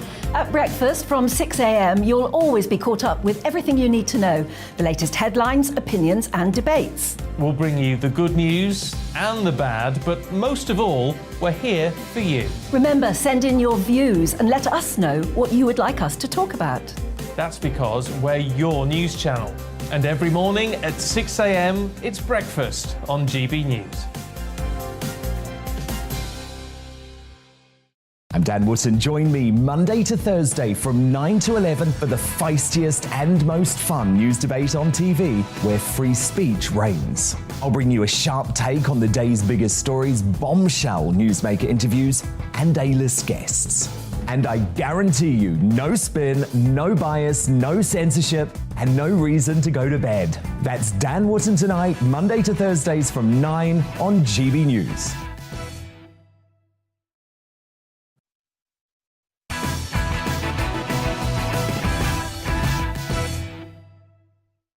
Let's return to tomorrow's news tonight now on our Media Buzz. More front pages, and this is really significant actually given our previous conversation. The Daily Mail exclusively reveals Priti Patel has cemented a new deal to send illegal Channel arrivals home within hours. The Home Secretary launching a rapid removal scheme to deal with the surge in Albanian migrants, which will see them fast-tracked back to their countries on planes chartered by the Home Office. Senior Albanian police officers will come here to work alongside UK immigration officials. And Christopher Hope, it's really interesting, isn't it? Because Priti Patel hasn't declared for either candidate. Is this her big bid to say, keep me Home Secretary, next Prime Minister? She hasn't declared, Dan, for a very simple reason. She is running the country. I mean, officials will trust her because she hasn't declared either way. Dominic Raab, of course, has come out already, and he is the Deputy Prime Minister who should be in place of when Boris Johnson's away on holiday, or wherever he might be at this time. She's doing so much behind the scenes. She's working on the strike action stuff we talked about earlier in the programme. She's doing work on Brexit, on Migrant, on the borders. I mean, she is basically holding it all together behind the scenes. And she won't declare for that. And she won't declare for that simple reason. Therefore, I think this is a clear attempt to say, look what I'm doing, let me keep doing this, I want to deliver it for you for the leadership. The Guardian leads with warnings of catastrophe at a Ukrainian nuclear plant, the largest in Europe, amid plans from Russia to disconnect it from the power grid. Doing so would leave the nuclear reactors at risk of overheating. World leaders have called for the plant to be demilitarised. The Daily Telegraph leads on Boris Johnson's speech in Kiev to mark Ukraine's Independence Day. He urged Brits to endure higher energy prices as the cost of freedom in Europe, as Ukrainians paid with their blood. Elsewhere, Rishi Sunak has said it was wrong to empower scientists during the pandemic, while it's revealed Scots received £2,000 more per head than other UK residents, thanks to a, quote, record union dividend. The Daily Mirror sends a message to the government to mark the eve of Ofgem's price cap rise announcement on August the 26th. They write, the whole country speaks with one voice, but still we are ignored. Freeze our bills now. They don't speak with my voice, by the way. The Sun leads on tragic Olivia Pratt-Korbel by urging her killer or those who know them to come forward. The paper claims 35-year-old drug dealer Joseph Nee, who was arrested over the slaying and was the gunman's intended target, is so far refusing to speak with the police. Alarm over trust raid on NHS as the Times headline as hospital bosses warn they face, quote, impossible choices over her plans to divert £10 billion to fund social care. I mean, basically, the Times is going to find a reason to slam Liz Truss every single day at the moment. They're back in Sunak, of course. On The Independent, NHS leaders are warning the UK faces a mental health crisis as soaring bills pile on the pressure this winter. Superstar panel back now. Top Daily Mail columnist Amanda Platel, associate political editor for the Daily Telegraph, Christopher Hope, and broadcaster Ashley James. Now, the BBC's woke commander-in-chief, Gary Lineker, was in his usual nauseating form this week as he tweeted, as a politician, how could you ever under any circumstances bring yourself to vote for pumping sewage into our seas? Unfathomable. But in a sensational interjection by the BBC's Home and Foreign Affairs editor Neil Henderson, Gaz finally got taken to task for his flagrant disregard for impartiality. He asked, do you have the freedom to tweet about this sort of thing because you have a different contract to mine? To which Lineker replied, of course, before claiming that duty of impartiality applies, quote, only in news and current affairs. Well, given that Gary once claimed to be a victim of racism, despite being white, I thought it was best to research this myself. So although the BBC's editorial guidelines do mention that audiences expect entertainers to have freedom to explore subjects from one perspective, it adds the external activities and public comments, for example on social media, of staff, presenters and others who contribute to our output also affect perceptions of the BBC's impartiality. And in a related section, it states that a conflict of interest arises when, quote, an individual's external activities or interests may affect or be reasonably perceived as affecting the BBC's impartiality and its integrity. So there you have it. Lineker is bang to rights. And when we asked the BBC for a statement addressing these concerns, this is what they said. We won't be commenting on this. So, Amanda, I think this silence actually speaks volumes. But if Tim Davie, the director of the BBC, is a man of his word, if he wants any of the BBC's critics like me to take him seriously, he must sack Gary Lineker because he said he was going to sack presenters no matter how famous they were if they were not impartial. And that is on the record, Amanda. He said that on the record. Look, I think that you put forward a very good case, Dan. But in fact, I'd like to sack him on the grounds as a devout football fan, Spurs fan, who watches almost all of the games with my mate Gary, doesn't matter who's playing, he is just a really boring presenter of sport. There are so many great guys out there that could do a much better job and don't have to be paid £500,000 a year. You know, it just seems to me... But what's going on with him, Amanda? What is going on with Gary? I think that he's got some kind of death wish. I'm sort of slightly worried. I think he should... He's almost asking to be sacked. I think he's almost asking... He's sort of taunting people. I think that he's secretly got a plan. This has just come to my mind, to appear with Meghan on her podcast. Oh, God. That's what I'm thinking. Does he have a different contract? And... That's the question. He's saying... So whatever you're... He doesn't have a different contract. He's got this... Well, he's got it may be that he has a... The thing is, he may opt out of 15.1 and 4.2. These editorial guidelines, though... Yep. Tim Davie made clear it didn't matter who you were. Yeah. It didn't matter how famous you were. And look, we've seen Emily Maitlis. Lots of people think she's a good journalist, but she flagrantly broke the rules constantly, and she was forced to walk as a result because the BBC weren't going to let her get away with it. So why should Lineker get away with it? Well, he shouldn't, really. And Neil Henderson is a very good guy, makes a good point. You know, aren't we all in BBC, Gary? We're all doing the same thing. I'm doing news, you're doing sport, aren't we the same kind of people? But he suggests not. There might be some secret, special contracts for people who can say what they like. People who can just relate football that happened like a day ago. I mean, Jesus. I would swear to you, if they sacked him tomorrow off Match of the Day, which I have on series repeat, they would, and put any of the other presenters in, you wouldn't lose a single viewer. No, because people don't watch for Lineker. Actually, James, it's outrageous that Lineker is allowed to take licence fee payer money and break impartiality rules, isn't it? I don't know the specifics of his contract, so if he's not breaking the contract. But I do think whatever your opinion of the BBC, it is quite a troubling time for them, and they are battling with impartiality. So I think one of their biggest stars should, out of respect to the BBC, perhaps be more mindful of what they're tweeting. But I kind of agree with this tweet. As a politician, how could you ever, under any circumstances, bring yourself to vote for pumping sewage into our seas? I don't actually think that's Chris, you don't agree with it, do you? You had your head in your hands when I was reading that tweet up, because it's so simple. A nonsense it's simplified. Tweet, I mean, because what MP voted for that? No, it's not what happened.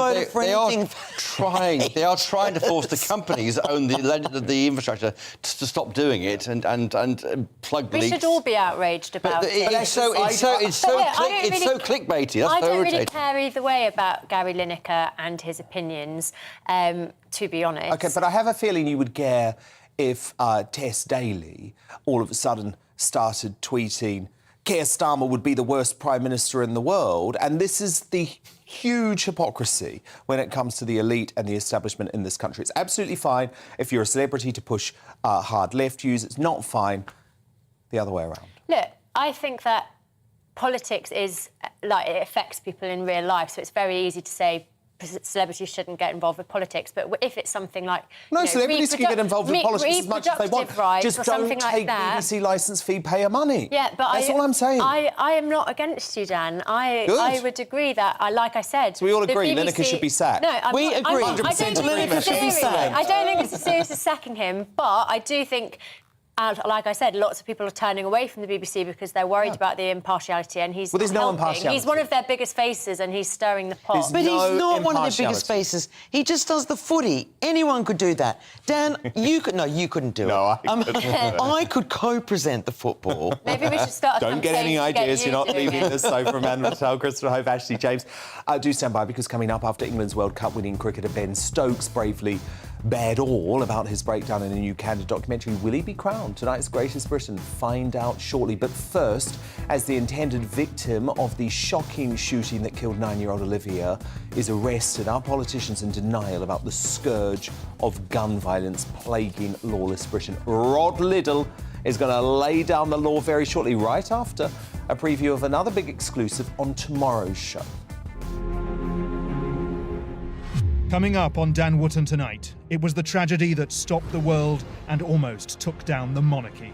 Now, as the 25th anniversary of Princess Diana's death approaches, and with speculation exploding on social media and in a set of landmark documentaries, Lord Stevens, the man who headed the investigation and even grilled Prince Charles, opens up about what really happened that fateful night in Paris. That bombshell exclusive on Dan Wootton tonight, Monday to Thursday, 9 p.m. to 11 p.m. on GB News. But it's time now for Uncancelled. And this is where Britain's top commentators speak out on controversial issues without the fear of the cancel culture sweeping the rest of the media. Earlier today, police investigating the tragic killing of young Olivia Pratt-Korbel made their first arrest. A 35-year-old man suspected to have been the intended target of the shooting was detained in hospital, but detectives are still hunting the gunman. Olivia's chilling death was the fourth of its kind in Liverpool in just a week.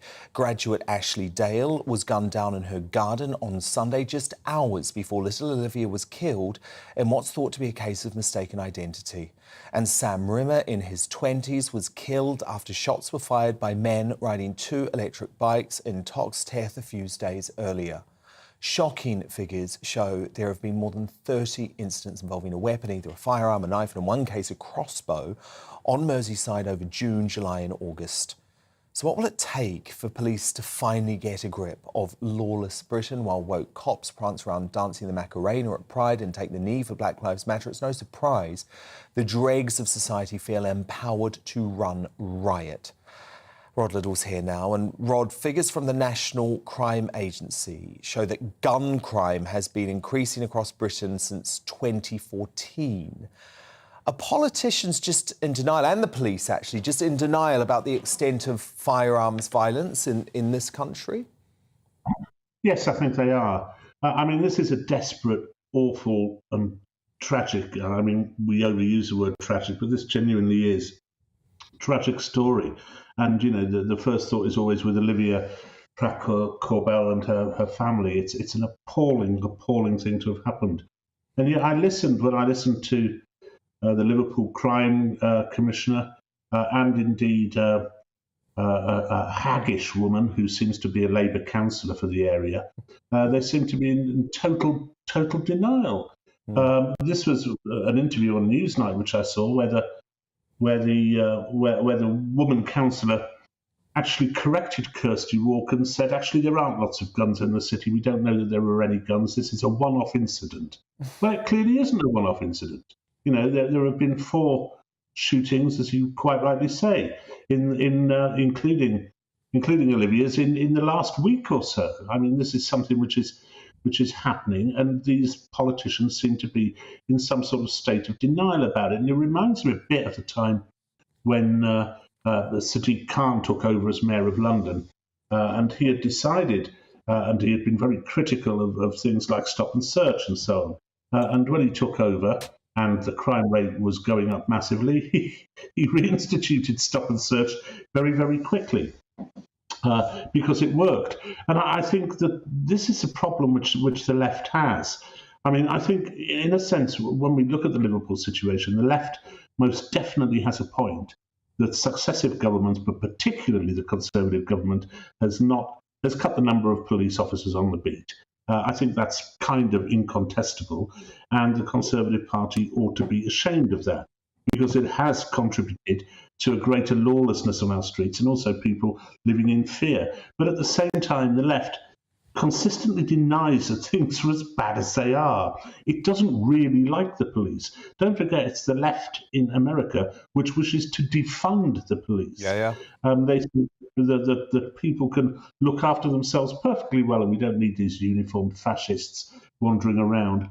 And at the same time, the police themselves, as you alluded to in your introduction, Dan, are too busy chasing microaggressions, imaginary hate crimes, going down on one knee and painting their patrol cars in rainbow colours.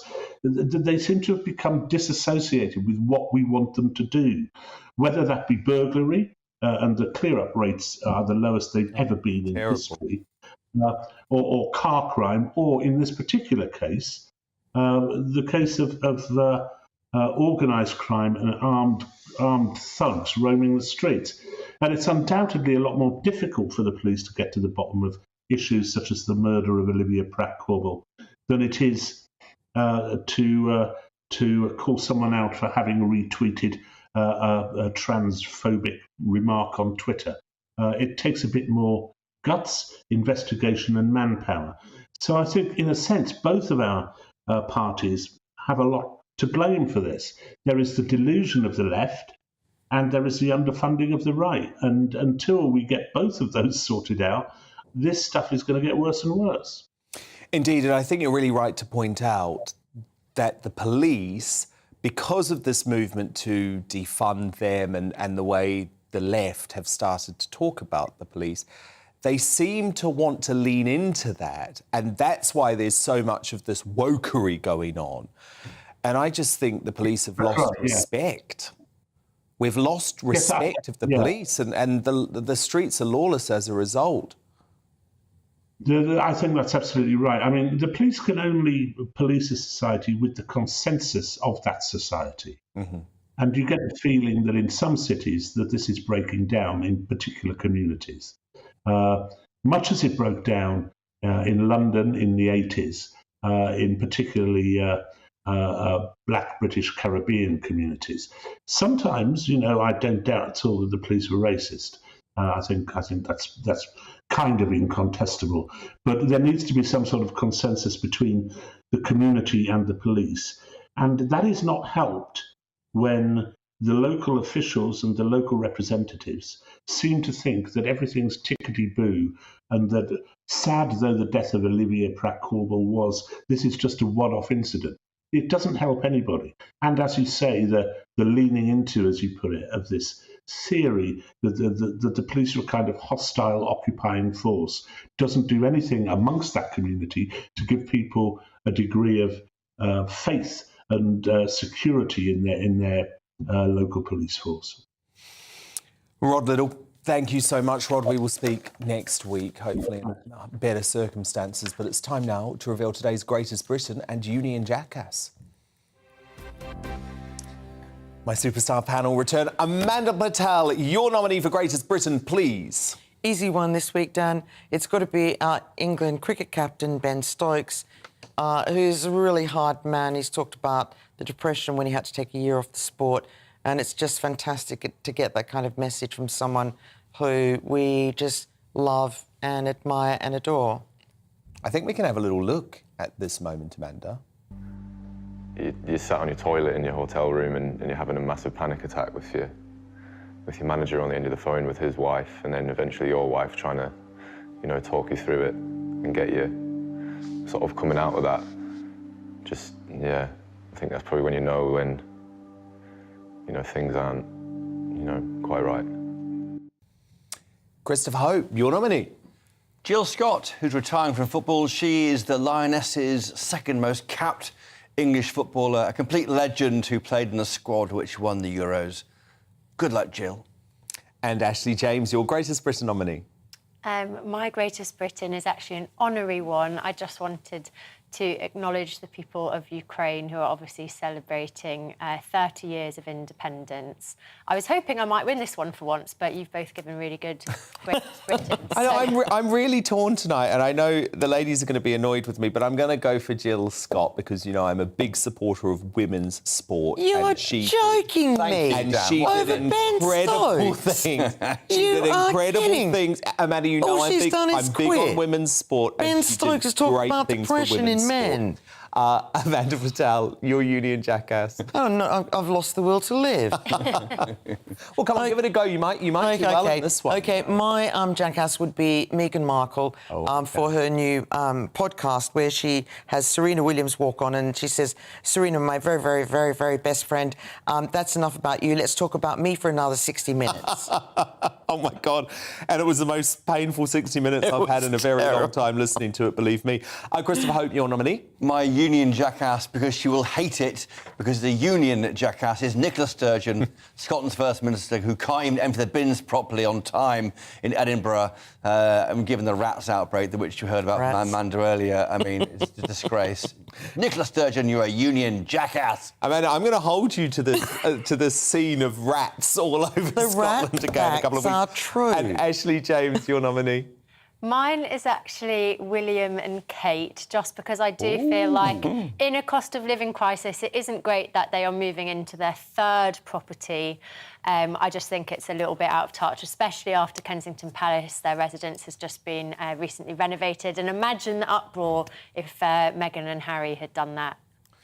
OK, who do I go for? Wills and Kate or Meghan Markle? Amanda's got this one. Meghan Markle, honestly, I mean, I don't want you to listen to the podcast, right? Because unfortunately it gives her the publicity she wants, but my God, it's almost so bad it's good. Amanda Patel, Christopher Hope, Ashley James, my superstar panel, thank you so much. I'm, of course, back again tomorrow night from 9 p.m. Thank you for your company. Headline is up next. Good night. Hi there. It's Aidan McGivern from the Met Office here. A warm night to come for some places following a hot and humid day in the southeast, but heavy rain and thunderstorms overnight and into the morning will clear the air. A weather front is crossing the country, albeit slowly. Associated with this weather front, some heavy and persistent rain, and eventually that will arrive into the southeast. But at first, through the evening, it's dry in East Anglia and the southeast, just 1 or 2 showers developing later. The main area of rain affecting the Midlands, Wales and the southwest, that pushes southeast, and by the end of the night, the heaviest rain is pushing into the southeast, where it's a warm night to come, 18 to 21 Celsius, while Scotland, Northern Ireland and eventually West Wales, the far southwest, sees clearer and fresher conditions arrive. So a wet start to the day for East Anglia and the southeast, some thundery rain for a time. Eventually the rain does peter out, and by later in the afternoon it's mostly dry. It's also turning brighter, and there'll be plenty of sunny spells for northern and western England, Wales. With fresher air coming, it's looking like a return to average temperatures. But for Scotland and Northern Ireland, here there'll be a scattering of showers, especially towards the northwest, along with a keen breeze. Areas of more persistent rain pushing into the west of Scotland and Northern Ireland during Thursday evening. A lot of clear skies elsewhere, although West Wales and the far southwest will see some showery rain turn up by dawn. A more comfortable night for sleeping, though, with temperatures mostly holding up at around 12 to 15 Celsius. Then a bright start to the day for East Wales, much of central and eastern England. Northern Scotland also faring well for sunny spells first thing Friday. Otherwise, areas of cloud slowly drifting in from the west, along with some showers. Most of those showers affecting southern Scotland, where they will be of a heavy nature. Saturday and Sunday sees high pressure builds, so drier and brighter for many away from the northwest.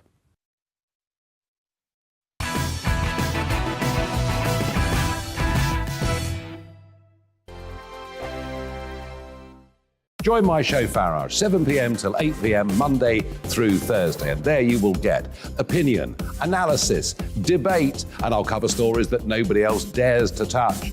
You've been cancelled. Join the club. Oh, my goodness me. And then for the